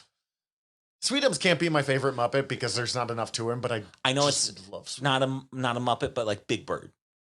Yeah. Mm-hmm. The full body ones where someone is inside the Muppet and it's supposed to be a fucking nightmare of like, I can't see and it's so hot. Yeah, those ones. Perfect. When other Muppets you see their legs though? No, I'd rather they were all just torsos up. Yes, I never want to see Swedish Chef's legs. Oh. Although Animal, I'm okay with seeing his legs for some reason. Animal's already so weird that he now kind it's of time works. for you to do a Swedish Chef pinup. Burp, burp, burp. Have you ever seen, it's a fucking bit from the Muppet Show where Beaker, Animal, and the Swedish Chef are trying to sing Oh Danny Boy, and it's goofy enough already because they're the ones that don't have like full language, but then they're making themselves cry because Danny Boy is so beautiful. So it's... I mean, Rockin' Robin's a real deep song. When you Dude, I also really liked a couple of the renditions of Rockin' Robin that they do. I am eternally disappointed that because the album is on Spotify. I have listened to it since. No version of Rockin' Robin's on there, and that was a mistake. Not even the mumble rap one? That's my favorite one, and I'm really sad by this. That might have been the hardest one to license, though, because, like, Kesha, Ziggy Marley, Dead Mouse, and then... The designer? I'm not sure who the mumble rap guy is. Yeah, I wasn't sure, honestly, but I really liked it. I did realize that mumble rap is just modern day scat music, and I don't actually have a problem with that, but I kind of broke my brain when I said that sentence out loud. And it's just like, that also I didn't know until you just said that, but like, I'm gonna whether or not it's right, I'm gonna believe it. I don't have a problem with scat music or mumble rap. It's just using noise instead of using. It makes me appreciate mumble rap more. I don't care one way or the other about mumble rap, if we're being honest here. I mean, I would agree with you if mumble rap was actually just using noise like scat, but they are saying words. They're Okay, literally that's just fair. mumbling them. Okay, so we kind of skipped over Nora learning she had to not lie. And I do have two things that I wanted to go from that. One, when they sing True Colors, which is not my favorite song on this album, but I still like, it's the one I get stuck in my head a lot. And also, Definitely. it's just the band. I want the Electric Mayhem to sing a song about how I'm showing my true self, and it turns out I'm beautiful. Like, I just. But one, the running gag of Animal just giving her more and more gifts. The goat. Yep. Darren being the Darren. fun one. First of all, Darren! His name's Darren. he's not nice. nice. One, great. Two, I own a goat that hates me. So like I understand. Three, that's not a boy. Yeah. Those are very big udders on Darren. But I randomly will just think of Animal going, bye-bye, Darren. Yeah. Bye-bye. Bye-bye, Darren. It's so good. And then at the end, they're like, we're going on this real hike to see this beautiful thing. And they show hazy-ass Los Angeles. And I'm like, that looks terrible. I'm sure that canyon is gorgeous and yada, yada, yada. I get that it's probably, but like, we live in Montana, man. Like, if I go hike up a canyon and I look out, I can see, majestic beauty of the Rocky Mountains. And they're like, it's so clear and it's like visibly hazy. There was a part of me, because I didn't know what episode he was going to show up in, and I kind of thought that they were going to run into Kevin Smith while hiking Runyon Canyon. Because he's obsessed with Runyon Because Canyon. that's what he does to work out, is he hikes Runyon. It's apparently a very, very, very, very popular hiking spot Mm-hmm. for a lot of celebrities too, and I don't get why at this point, because it seems like a known factor. Because it's as close as you can get to the outdoors while living in LA. Yeah. Also, during this episode, we need to at least mention him. We first meet JJ, who is Nora's ex-boyfriend, who is trying to buy Waxtown Records. Yeah. While And- setting up his own version of Spotify. Yeah. Which And you is- also learn in this episode, because he's in love with Nora. He's Yeah. it's never hidden that he's... It took me a while to understand that. I just must have missed it. Because he's kind of sly about it. Like, he literally says, I love you. Yeah, he's kind of skeezy. And then, like, she turns around and he goes, I love you. And he's, what? Yeah, I missed that whole bit the first watch through. I got it on the second time. I'm very much appreciative of having watched through it twice, because there were some things that I missed the first watch through. Well, they don't immediately reveal it there. Like, you can have that as a joke, but not necessarily have that as, like, his entire motivation. Right. Yet. But that is his whole motivation, you find out eventually. Which is kind of depressing. JJ's the character I find profoundly sad. Because he changes his entire existence for this girl. And, like, I don't blame her for not taking him when that's not a healthy move, my dude. Like, Nah. Nah. And he's still an asshole. I also okay, this is a deep cut, but once Animal started saying JJ bad, I was JJ bad. kept waiting for them to make a JJ Fad joke, I know. which was a hip hop girl group from like the late 80s, early 90s. But I never caught a JJ Fad joke. No, just JJ bad. Yeah. Track 3, Exile on Main Street. I do appreciate the amount that they just pick like random old school classic rock songs for titles. Yeah. Zed is producing the Mayhem's album, and they get to experience what modern music making is. At least for like that style of music. Yeah, Because he was making a Zed album. it is a terrible choice to pair those two up together, although I don't hate the song that they make. It was fine. It's not great, but But fucking Animal playing Animal with the runs drum off mach- and runs into James Hong. Yeah, and also sings. And what's his name from Parks and Rec? Yeah, Ben Schwartz. Yeah. Schwartz. This is also one of my other favorite songs in the entire series, "Bridge Over Troubled Water." Yeah, that was a great like, version of Bridge Over Great, Troubled Water. great version of that song. I learned about this song because it's my partner like kind of introduced me to this song, and it's really good. We find out that Floyd Pepper has raised Animal. Right? Yeah, that's one of my that's one of the notable points where I cried throughout this bit is with the little montage. Baby Animal is the cutest Muppet ever created. Holy shit. So good. Also, is this the one where we also get... No, we don't get the different versions of Rockin' Robin yet, but... Right. Also during this, Nora gets into a fight with her sister, who I like her sister. I hate every shirt she wears with the poofy shoulders. I don't like that style is coming back into existence. Not Strap in, important, baby. It's the new look and it's hot and everybody's doing it. great. Okay, wonderful. Anyways, yeah, watching Animal get a regular job. Again, it's such a like stupid sitcom move that works because it's Animal Mm-hmm. and they commit to it so strongly. You know, James Hahn, he is the chosen one, and it's a fucking, what is that, Hana chef? Yeah, like a Benihana. Benihana, that's it. And then I love that ties back in when at the end, and he's making breakfast Benihana style off the griddle. So, also one of the cameos in this series, I can't quite remember where, although I think it's possibly in this episode, Steve Aoki shows up. Steve and Devin Aoki, Devin's an actress, are the heirs to Benihana. Oh, weird. I think he's in the last episode because he talks to Danny Trejo about like, they taught me how to spin records. Oh, that's right. That's right. They painted my house. That's right. Yeah, they're the heirs to Benihana. Wild. They must be fucking loaded.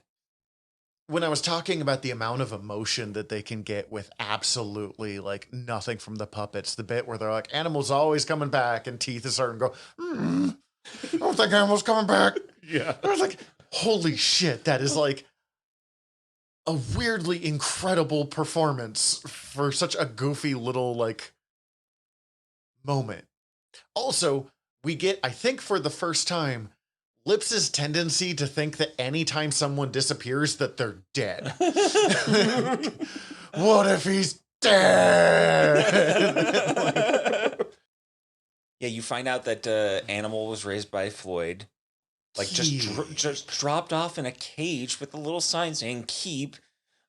Especially considering that our cat that we adopted, that we named Animal based off of episode 5, that did hit extra hard when I watched it the other day and was just like, it's my animal. Yeah. Keep. Which then they parallel the same scene with Nora needing a place to live. And sitting, just like sitting on the doorstep and animal keep. It's like, oh, good animal, man. She may not be a great actress, and you're right, a lot of the choices are really infuriating, but I do really love the relationship she develops with Animal in particular. Mm-hmm. I mean, with all of them, but Animal in particular. Even in the first episode where she goes, Nora, and she just like ruffles his head and goes, Animal. I think Like I said, if like you need to have her start bad or else there's no tension in the show, so I get it, but like, and like, because she definitely does build character with the whole band. She grows a lot, as much as she can with within one season. This brings us to. oh, we've barely brought up Moog by this point, by the way. Oh God! I'm so sorry. Moog is Moog is the super fan who is hanging out with them. Who up to this point, he's not been a part of the main plot. Up until this coming peppered episode? in that, like, he literally introduces Nora to the Mayhem. He's kind of their translator for the Mayhem to the rest of the world. Of up to like, this point. She asks where to find the band, and he mistakenly thinks she's just a new Mayhem fan, and just like, they're over there. You check out the new Mayhem fan. Big fan coming in. He's everyone who follows the Grateful Dead. Yeah. but cooler. Uh-huh. I like him. I like Moog so much. I like Moog. Moog is my favorite human character by a lot in this show. Mhm. Also, he is the only reason that band is alive based off the fact that he installed a winch on his Jeep. It's the very final bit where they're like, "You're with the band. You don't have to go in your Jeep. You can go with us." And I was like, "No, still bring the Jeep, Moog." Like, Please bring the Jeep, Moog. Also, you got a really nice trailer, Moog. That trailer setup looks fucking So his van life Dope. setup, so cool. van life. Hashtag. I don't remember how to. Do you do it after or before? Hashtag van life. There it is. There it is. Yes. Yes. It's reveal how into our 30s we are with this part of the conversation. I just needed to bring up Moog. No, thank you. Yes. Thank you. Because And also Moog becomes a much bigger part in this next episode. that's also that might be one of my only complaints about like the series overall is that like Moog is great, but so fucking undercooked. Like they have a will they won't they like relationship with Nora and Moog throughout the whole series, but it seems like it's gonna happen. Just fucking wait for it. Don't worry. JJ's just the asshole who's here because you need an asshole. But also just like it's like wow, you guys really just it's He's gonna still happen. better developed than most human characters in Muppet movies. He is, but also like that was one of the things that really didn't sit for me was just like That's fair. how underdeveloped that like well they're fucking gonna end up and they're in the end they're gonna be together and they're gonna be in love and you're gonna fucking love it. And I did. But as much as I credit the Muppet Show for like making old corny jokes and stuff work, it isn't ever they follow a really baseline plot to most of their things, at least the ones where they're not having zany Muppet action happen and they're blowing things up, which works because I'm not necessarily watching the Muppet movies for the plot, but also it does occasionally be like kind of harder to talk about. There's not many twists in this. They get the different bands, and we already mentioned the various ones because they're trying to do. Nora's trying to find a new, fresh song or sound for them. And in fairness, Well, they discover the studio. oh, they discover the studio. And They Cheech and discover Chong. Cheech and Chong have been hanging out in the studio since the 80s. In the dark. Since the 70s. I noticed this was one of those little like, oh shit, they're still sneaking things through because they're like, oh yeah, you guys, what was it? You guys went out for pizza or something like Yeah, that? and where's then- my anchovies, man? And they're like, yeah, what happened? And he's like, we got sidetracked. And then the 80s happened. And so the joke there being that like in the 70s they were stoners with Cheech and Chong, but then the 80s happened. Mm-hmm. That's good. That's really good. And I was like, oh, I caught that. That was cocaine. Thank you. JJ bad. I do love because we said it's what you said. Sheryl Crow, the different people. Oh, there's performing. like Kesha and then Ziggy Marley and then Dead Mouse. Dead Dead Mouse. Mouse. And then Designer. I think it was That's it. Designer. Yeah, I don't know why I thought Cheryl. Paul Abdul. But that's later. Yeah, I loved all, and I legitimately loved Lips doing mumble rap. Yeah, like it was really fucking good. I'm kind of legitimately sad it's not on the album for the series. Well, and it does track because, I mean, it was part of the ongoing thing with the Muppets. You would have whoever performing, and you would have a lot of times the Electric Mayhem, being the house band, doing a lot of the background music for them. So when he says, you know, we love to team up or whatever it was. Collaborate. That's just legit what they do. Yeah. Also, the idea that Ziggy Marley was in love with Janice. I can't do this. My heart's broken, man. So good. The least believably delivered line in possibly all of history, but made me laugh still. Like, oh wow, a long time ago, For sure. Zygmunt. And what? This is the one where Nora and Moog kind of have it out. Yeah, and- because Moog is trying to get set up basically as the producer. Because he should be. Yes, Because this whole entire series is listen to Moog and it's over in 2 episodes. but Nora's writing it off as, and in fairness, I mean, one, she should have listened to his mixtape, but like, But also, Moog could have literally said, hey, listen to my mixtape. this is what it is. Yeah, neither one communicated It's that remixes part well. of the fucking Electric Mayhem. But it's where Nora has to another place. But I mean, it's really where she starts to swap over. That she needs someone who knows the Electric Mayhem. She can't make them be whatever's modern. She has to let them be the Mayhem. She's also like becoming more friends with Janice at this point. Mm-hmm. I do love the scene of her hanging out with Zoot, watching all of the old performances and their actual performances of the Mayhem over the years. And another great song of what is that? The God Only Knows Where I'd Be Without You. Yeah. And Animal, God only knows. Animal is the best, okay? Yeah, Animal is my favorite of the entire Electric Mayhem, full stop. He doesn't work on his own, but he's just... And yeah, and Janice is trying to win over her sister, whose name I can't think of. Hannah, who is a weirdly successful YouTube or like Instagram influencer, because that's a nice house in LA that she just owns. Lives at, has the title at. We don't know if she owns. I think it's implied that she owns it, but either way, like even the rent, just renting that house has to be a lot. That's true. You gotta spend money to make money as an influencer, though. Especially with a nice house where you can where it doubles as your studio. Here we also learned that Janice has a twin sister, and I was just like, yeah. And then like when looking up, it's like, oh shit, that's never been mentioned before. That's just something we just learned. Okay.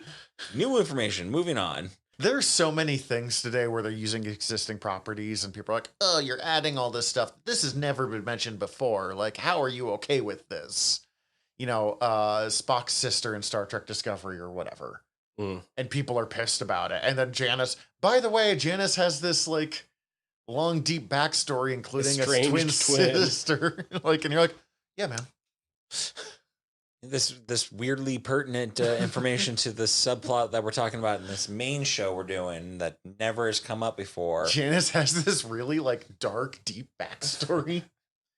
Then we get to one of the most brilliant things the Muppets have ever done, the Joshua Tree episode. Oh yeah, break on through the drug episode. The realization that they have that they all have incredible creator's block, which is why they haven't made new music in decades. So they go to Joshua Tree to try to learn new things, which is also kind of a tie-in to when they're camping in the desert in the Muppet movie. And Gonzo's got kind of a pretty little sad song. And another joke that should not work. And it also reminded me of in Beavis and Butthead Do America when they do drugs with their fathers out in the desert. In the sequence animated by Rob Zombie. Jesus Christ. But like, it should not work that the gag is they ate marshmallows that expired 30 years ago, so they all have acid trips. Like, that's the most, like, anywhere else, that's the most eye-rolling G-rated, like, you know, when they would translate anime into like a kids WB show and they'd be like, this grape juice is delicious, and it's clearly like Merlot. It's also really awesome. I think it might have to do with the comedic timing of the way they set up the whole series, and that they don't give you enough time to even question anything. Because like Hannah had apparently bought the reservations for this like nice desert hideout that they're supposed to go to. They roll up on it and it looks dilapidated, and it doesn't even have four walls. We find out it's literally a shed in the middle of the desert that like with a shit shovel and old marshmallows. With a shit shovel that like they make a joke that it's a shit shovel and not a grave digging shovel, which is fucking delightful. That like it's just such an offhanded joke that like I didn't have time to then question them sitting around the fire. There's two bits from just before that, and I'm the one that jumped us into this. One, when Moog is sitting there and just like excited as the different Muppets are sleeping on him. Oh yeah. I can't tell if that guy is acting or if he's just legitimately excited to be cuddling with Muppets right there. Both. Yeah.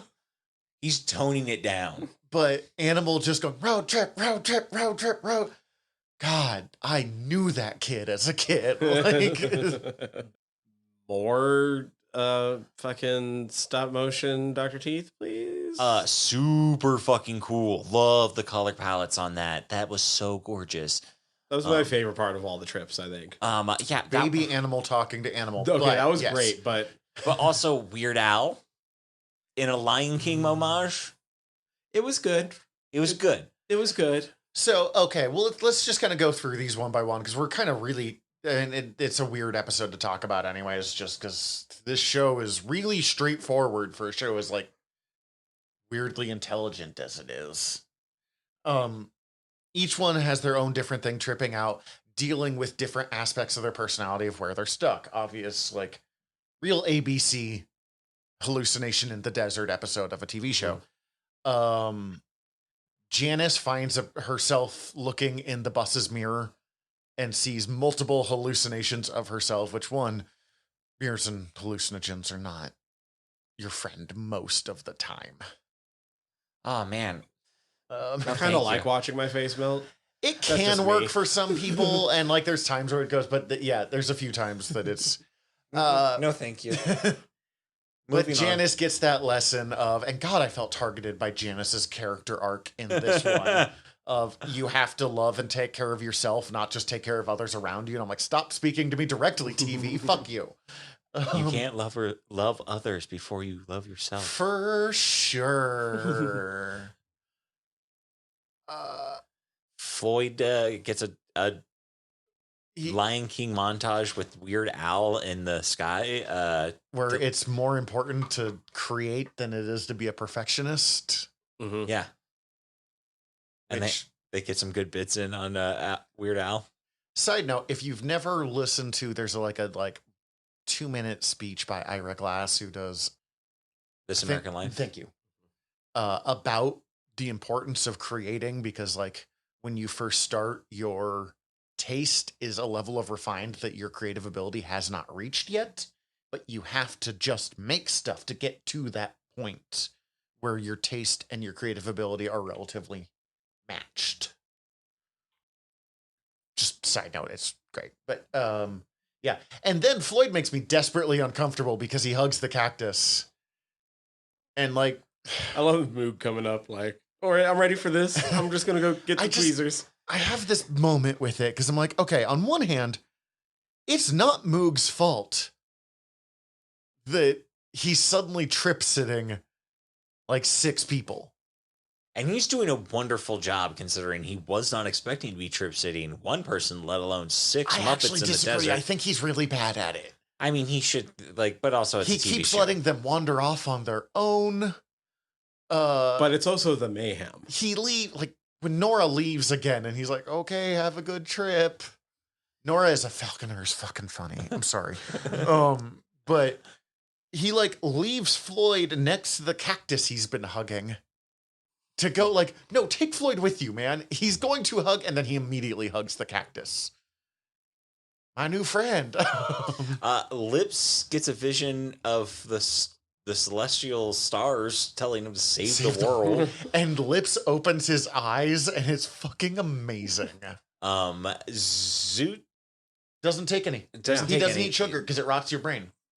And that's the whole bit, is that he hands the bag to Moog, and then Moog finds out that it expired in 1992. But Zoot, because he's still Zoot, shows up, takes a photo of each person, goes, "You guys make a lovely couple." And I actually did love that when we later see the photos, they're all the hallucinations that are happening. Animal is sitting up on top of a rock going, "Baby." And he's talking to, they brought the baby animal Muppet from before and have the two of them together. And I did not know it could get cuter. And so good. The baby version is very erudite. "You have a great caring heart, and you must take care of her. Nay, guide her." And Animal fucking tries for the rest of this. It's like Animal then it takes that mission on. He goes for it.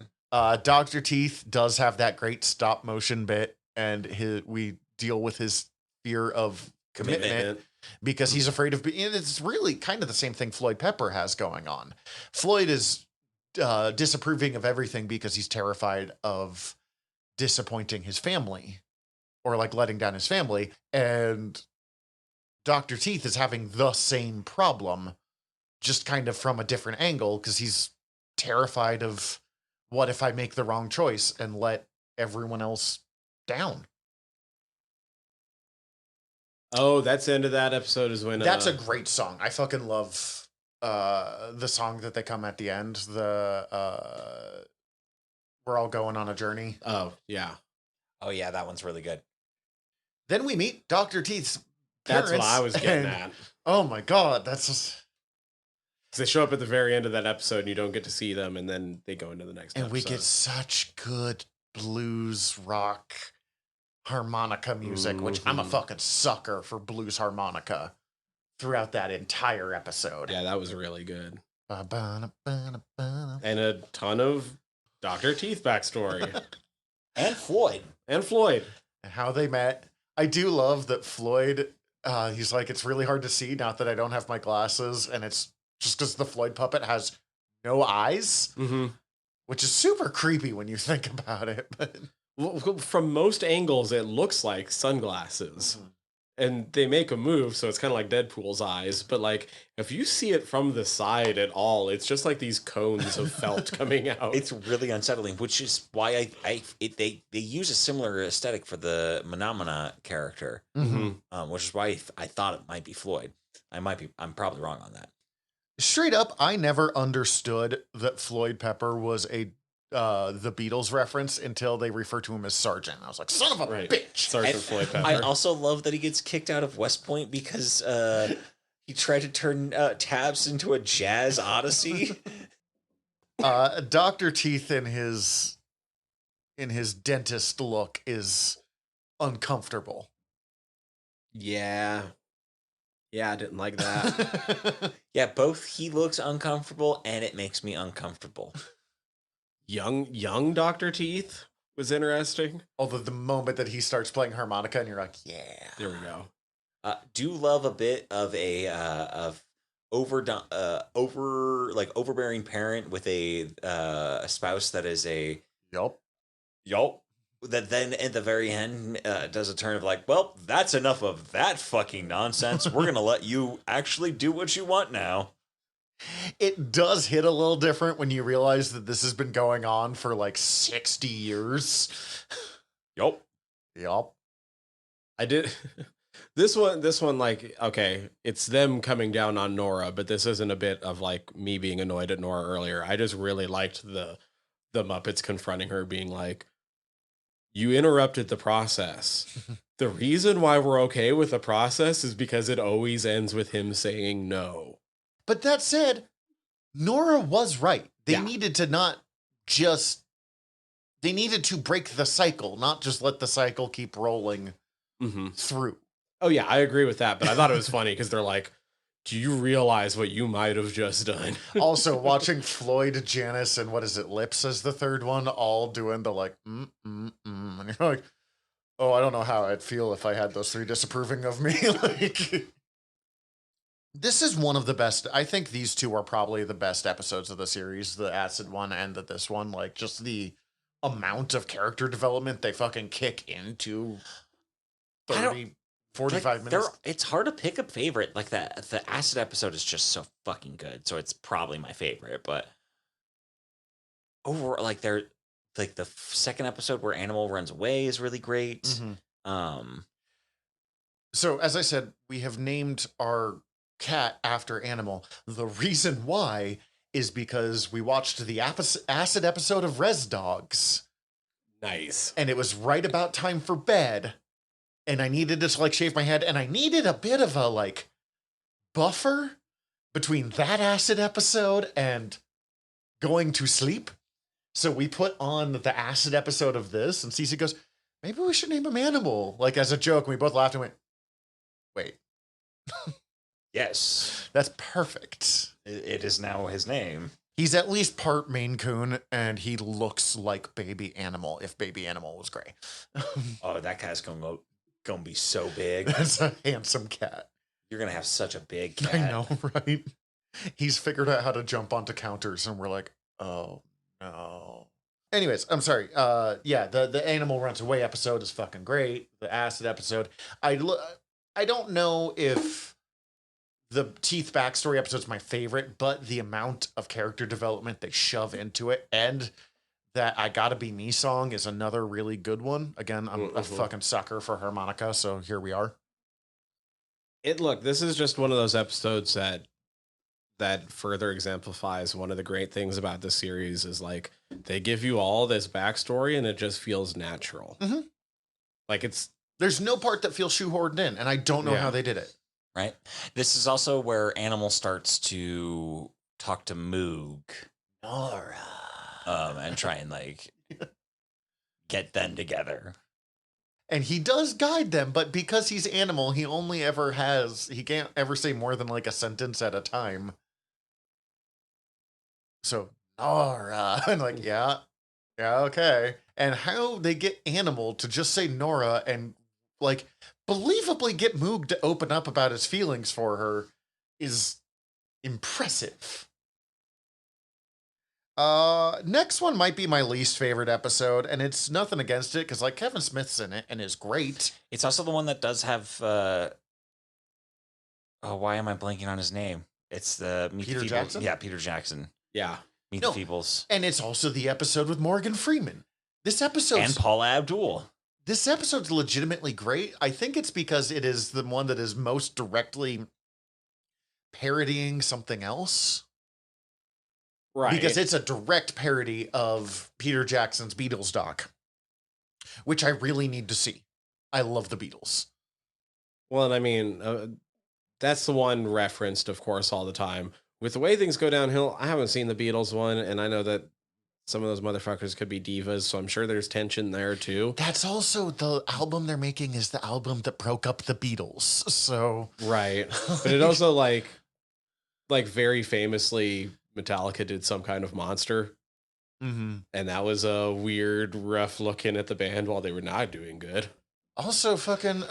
But this makes me laugh on a giant meta level, because in this episode, they are consciously doing what this entire show is been doing the entire time. Hmm? Because they're making a documentary letting people see in a look at the making of this album, but that's exactly what we've been doing by watching the show. It's a show within a show. Fuck you. It's fucking Rosencrantz and Guildenstern are dead. It's also, what is that fucking rock mockumentary that Spinal Tap, thank you. That was fucking killing me. The fucking Kevin Smith jokes at the beginning, though, fucking killed me. Oh my god, the Yoga Hosers joke. The amount that he's willing to burn himself. I was not expecting Yoga Hosers joke, and I fucking died. I was like, yep, there it is. Thank you. There, you gave it to Smitty. Yoga Hosers is not well received, if I remember. Look, I'm a Kevin Smith fanboy. That movie is great until the last act. It is fucking horseshit in that last act. Okay. I love we find out Lips is the person that made Kevin Smith cool. JJ's also trying to get in with Nora again in this episode. Yeah, I just remember he gives animal bunnies. Yeah, the human plot line is that JJ and Moog are starting to kind of directly compete for Nora, and they both sort of lose out because you can't really, like, they're treating Nora as a prize as opposed to like a person. And the time that it actually starts to work is when JJ stops treating her like that. And even though the relationship doesn't last, he treats her like a person, and he actually opens up and stops being smooth guy. Oh, we also find out about the name of the band in this episode. Yeah, because of them fighting, like Moog sets JJ off to ask how they got their name. Penny named the band Dr. Teeth and the Electric Mayhem because she likes Dr. Teeth. Penny is also directly made into Yoko Ono in this episode. Yeah. To the point that I felt bad. I don't like Yoko Ono jokes, to be honest with you. Yoko is an interesting woman in her own right, and I don't think it's fair that she's just known as the woman who destroyed the Beatles. they were gonna break anyways. She just happened to be the weirdly intense girlfriend that was there to help spark it. And like, her and John Lennon were fucking weird. Don't get me wrong, but like, it's not really Yoko's fault that the Beatles broke up. It was John and Paul's fault that the Beatles broke up.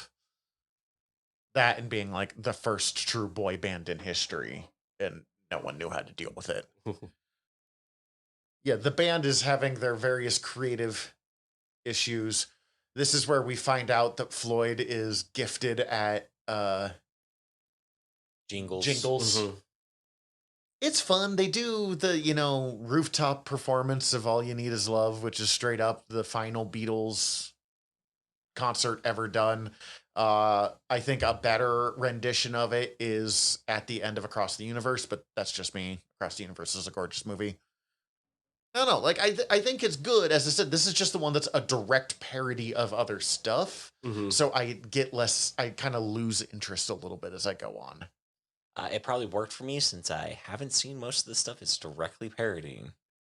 I grew up with a dad that was basically, he wasn't straight up running, but he was like one of the highest ranking people in a classic rock station.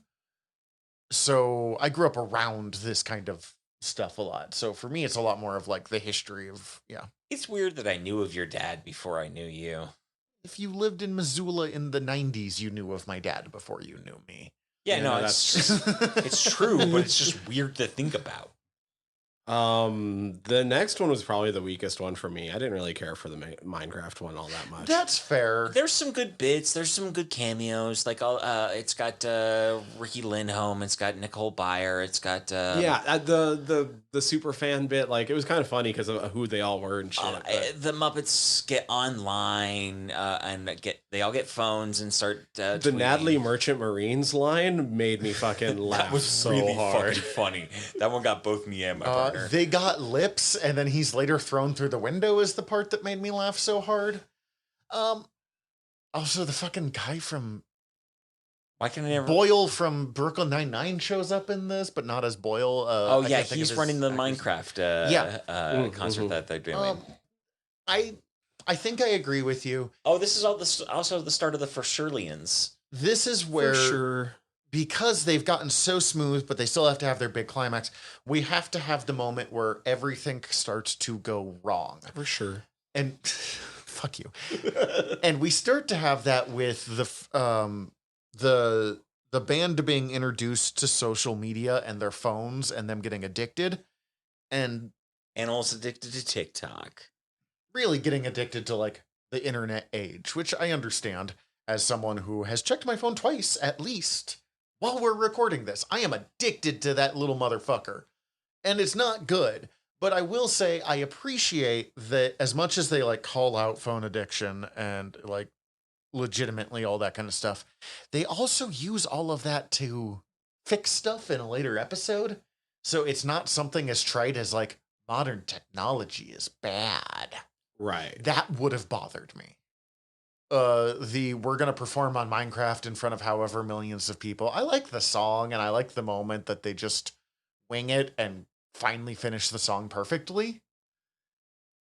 I don't care about online live shows across video games. I know Fortnite and Minecraft and a few others do it and people love it. So more power to you, but I don't.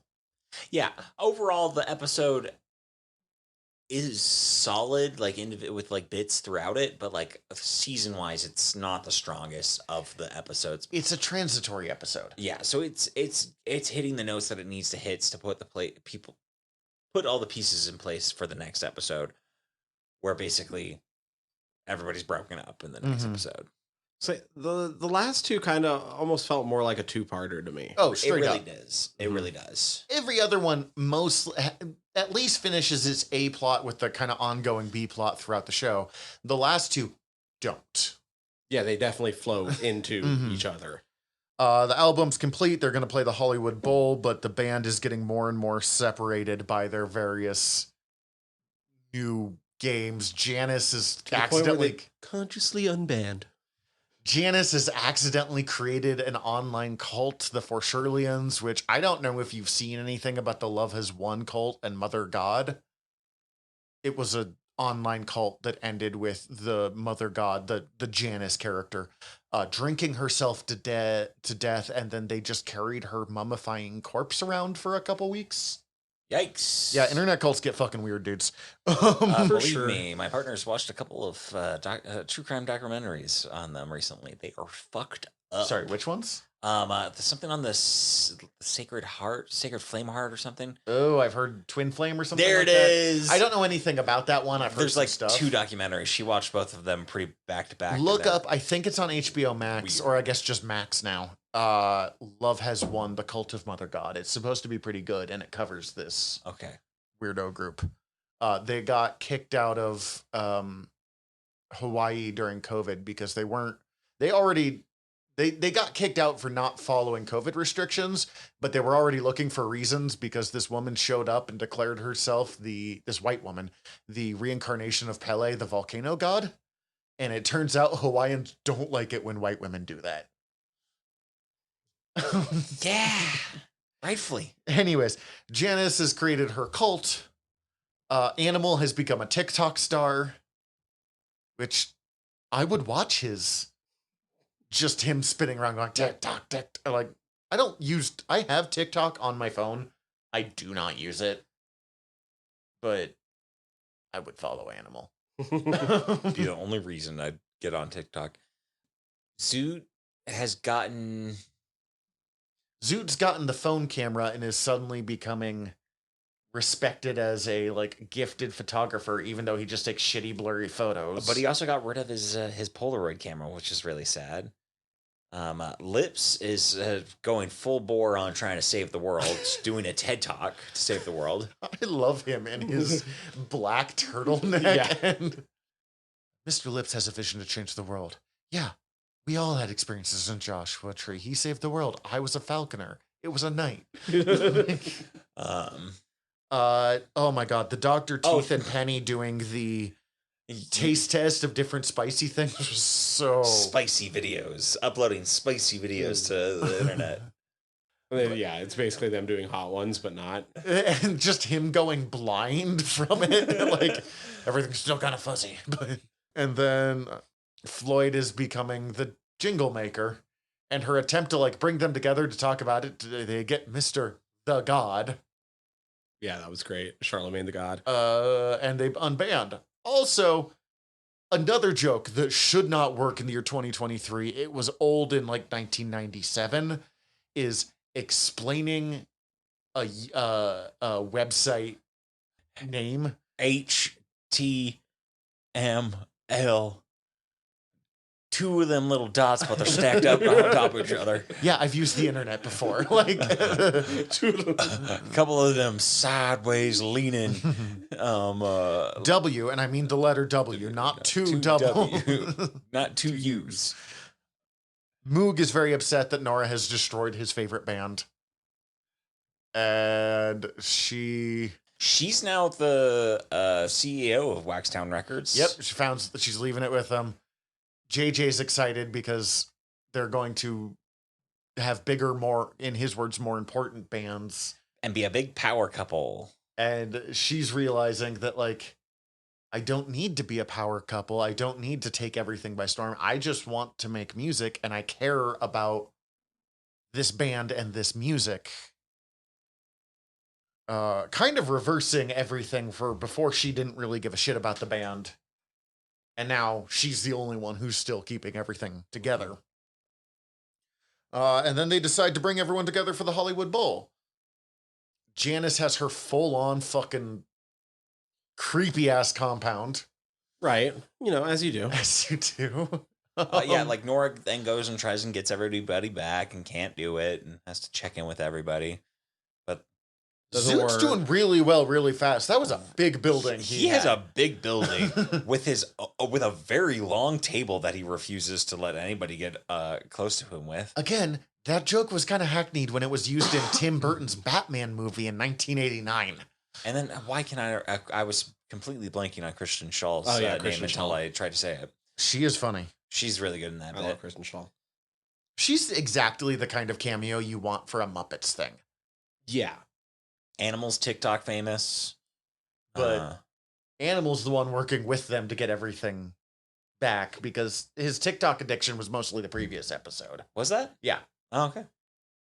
Yeah, it definitely. Well, once Nora's like, we didn't work, and she disappears and she leaves town. Then he's Animal's like Animal's able to get everybody on. Yeah, Nora gone. She and Moog try to save everyone. It doesn't work. So she leaves and just leaves. She's like, well, fuck it. I tried. I'm out. I'm done. I'm having a complete breakdown. I'm calling the Hollywood Bowl to cancel it because I don't think it works asshole. that easily. No, I bet it doesn't, but like she does it. Okay, and in fairness, yeah, it's kind of a dick move, but also, literally, Dr. Teeth is going overseas. Like, she canceled, and maybe that's a dick move, but like... Magic of the Mayhem. Okay, I'm just saying. But, Animal, drive. No, I don't think you... I drive. And we're like, oh god, no.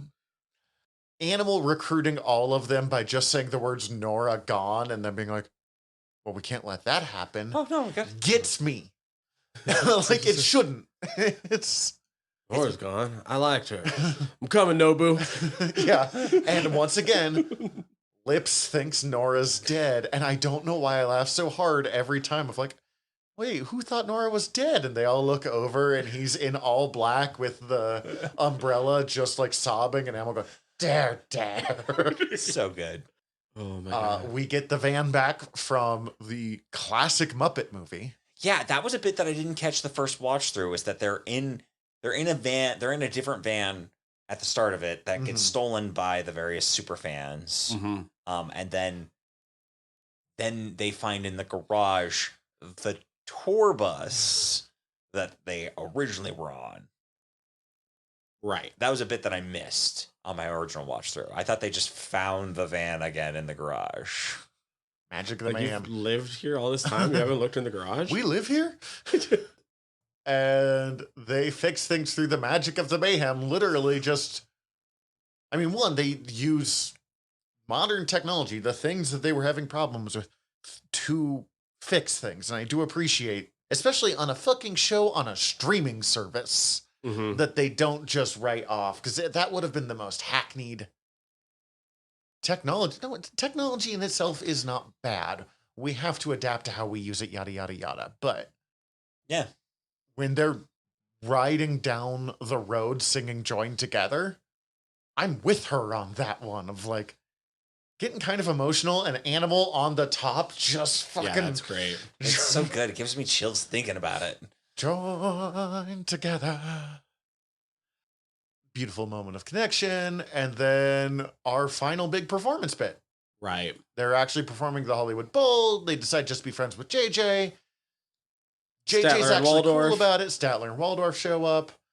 We get that very emotional moment of Dr. Teeth thanking Nora for, like, when you think about it, as annoying as Nora's been, she's done stuff Oh, yeah. to utterly change the lives of all of these characters in ways that no one has done in 50 years of Muppets. Janice absolutely. talked about a sister that she never has spoken about before.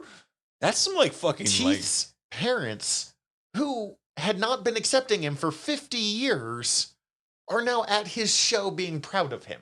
Like, when he starts crying all thanks to Label Lady, I'm just like, yeah, it is. Like, and then she understands lips. Yeah.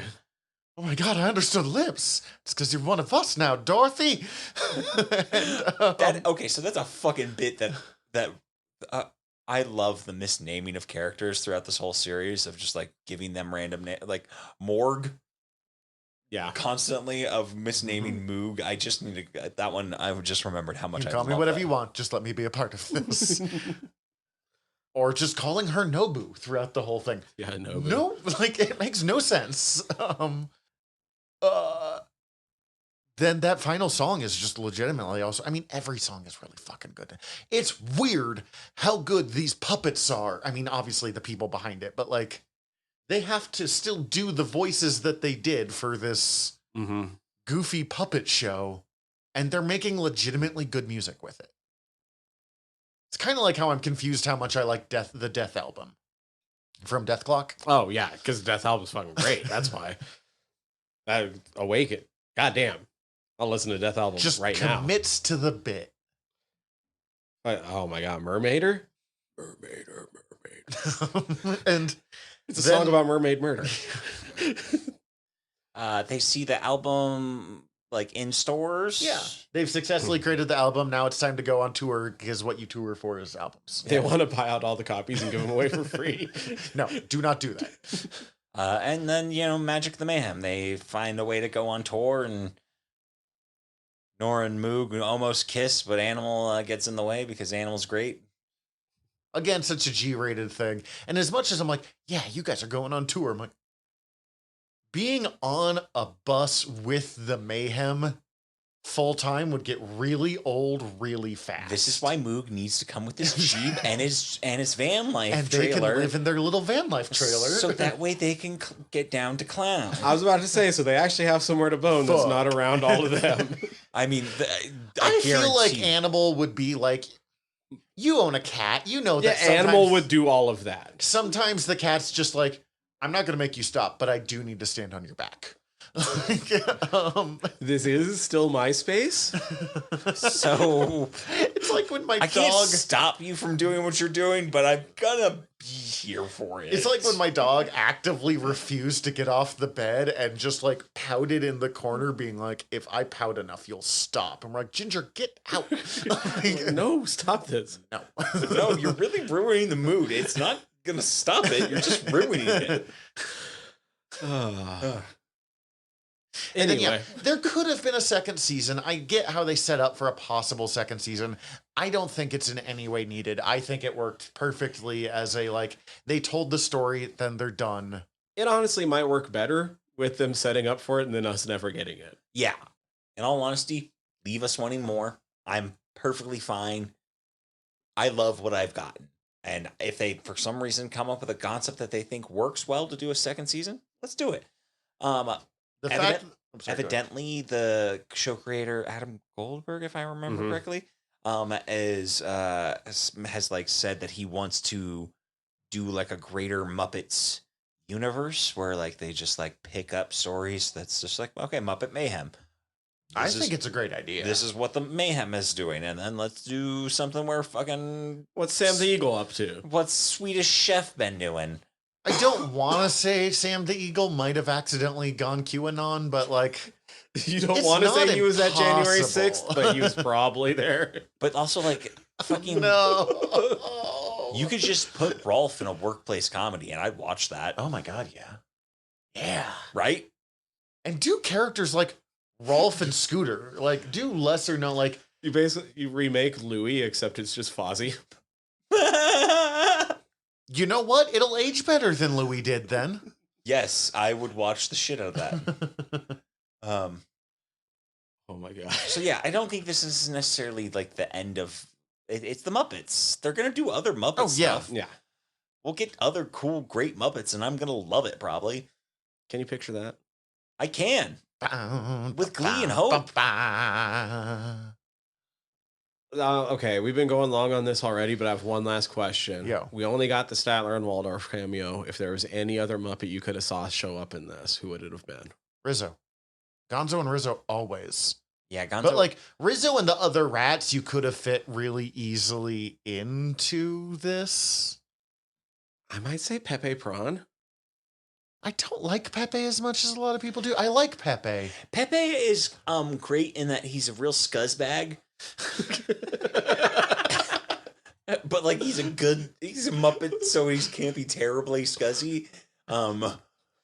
He's the scuzziest a Muppet can get before becoming a feeble. Right? So after Muppets in Space, when they were doing Muppet stuff, Gonzo started to be kind of the bear from Muppets in Space. Who's oh, that bear appears a couple of times, but I think that's his big one. Yeah. Sweetums. Sweetums would have been good. We'll just saying real quick. After Muppets in Space, Pepe started to kind of supplant Gonzo as the main Muppet, because in that '90s it's weird to call it a trilogy, but it's kind of a trilogy of movies between Christmas Carol, Pirates, and In Space. Gonzo was like the main through line through those ones. And then Pepe kind of started being the face for the audience for a bit. And I remember as a kid disliking Pepe because he was supplanting Gonzo.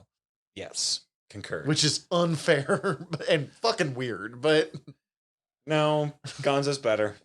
No, well, Gonzo is better. What was your question? Oh, that was it. Like, what other Muppets? What about you? I already forgot about it. Oh, me. I said Pepe. Oh, right. Okay.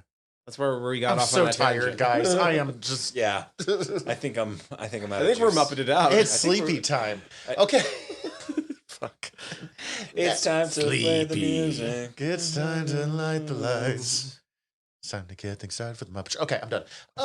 But the outro song. We're playing the outro song, Zach. We don't know it, Isn't but that just the musical version of the intro I think song? so. yeah. So we do the outro to the Hulk instead.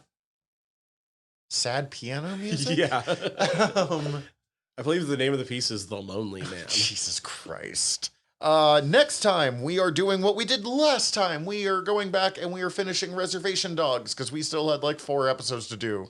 And it's probably going to be the ones that we have the most to fucking talk about. There's so much in those episodes. It's probably a really good thing we decided to just... It was going to be a 4-hour episode. Like, whoops. Yeah, probably not. Yeah, probably better to record without me. So, yep. Thanks for listening. I'm remembering how to do this podcast. In the meantime, we're your channels of nerdery. I'm Zach. I'm Tyler. That's Steven. Bye. Dismissed. Hi, everybody. General Tyler here. If you like the show, please hit subscribe however you're listening to us right now. Also, if you could rate and review us however you're listening to us right now, or preferably over at Apple Podcasts, we would super appreciate it, as the whole world is ran on algorithms, and we want to be all up in them, getting our voice out to more places. Also, tell your friends. We always appreciate that. If you want to get in contact with us, ask us questions, give us comments, email us generalnerderypod@gmail.com. You can also contact us through our website, www.generalnerdcast.com. While you're there, check out all of our back catalog, or click the links up at the top, as we are part of the Earworm Podcast Network. Go check out all of our sister shows. We're involved with most of them, so if you already like listening to us talk, it might be in your best interest. And if you want to check out everything from the network, head over to earworm.com, EARVVYRM.com. We'd super appreciate it. Love you all. Have a good one.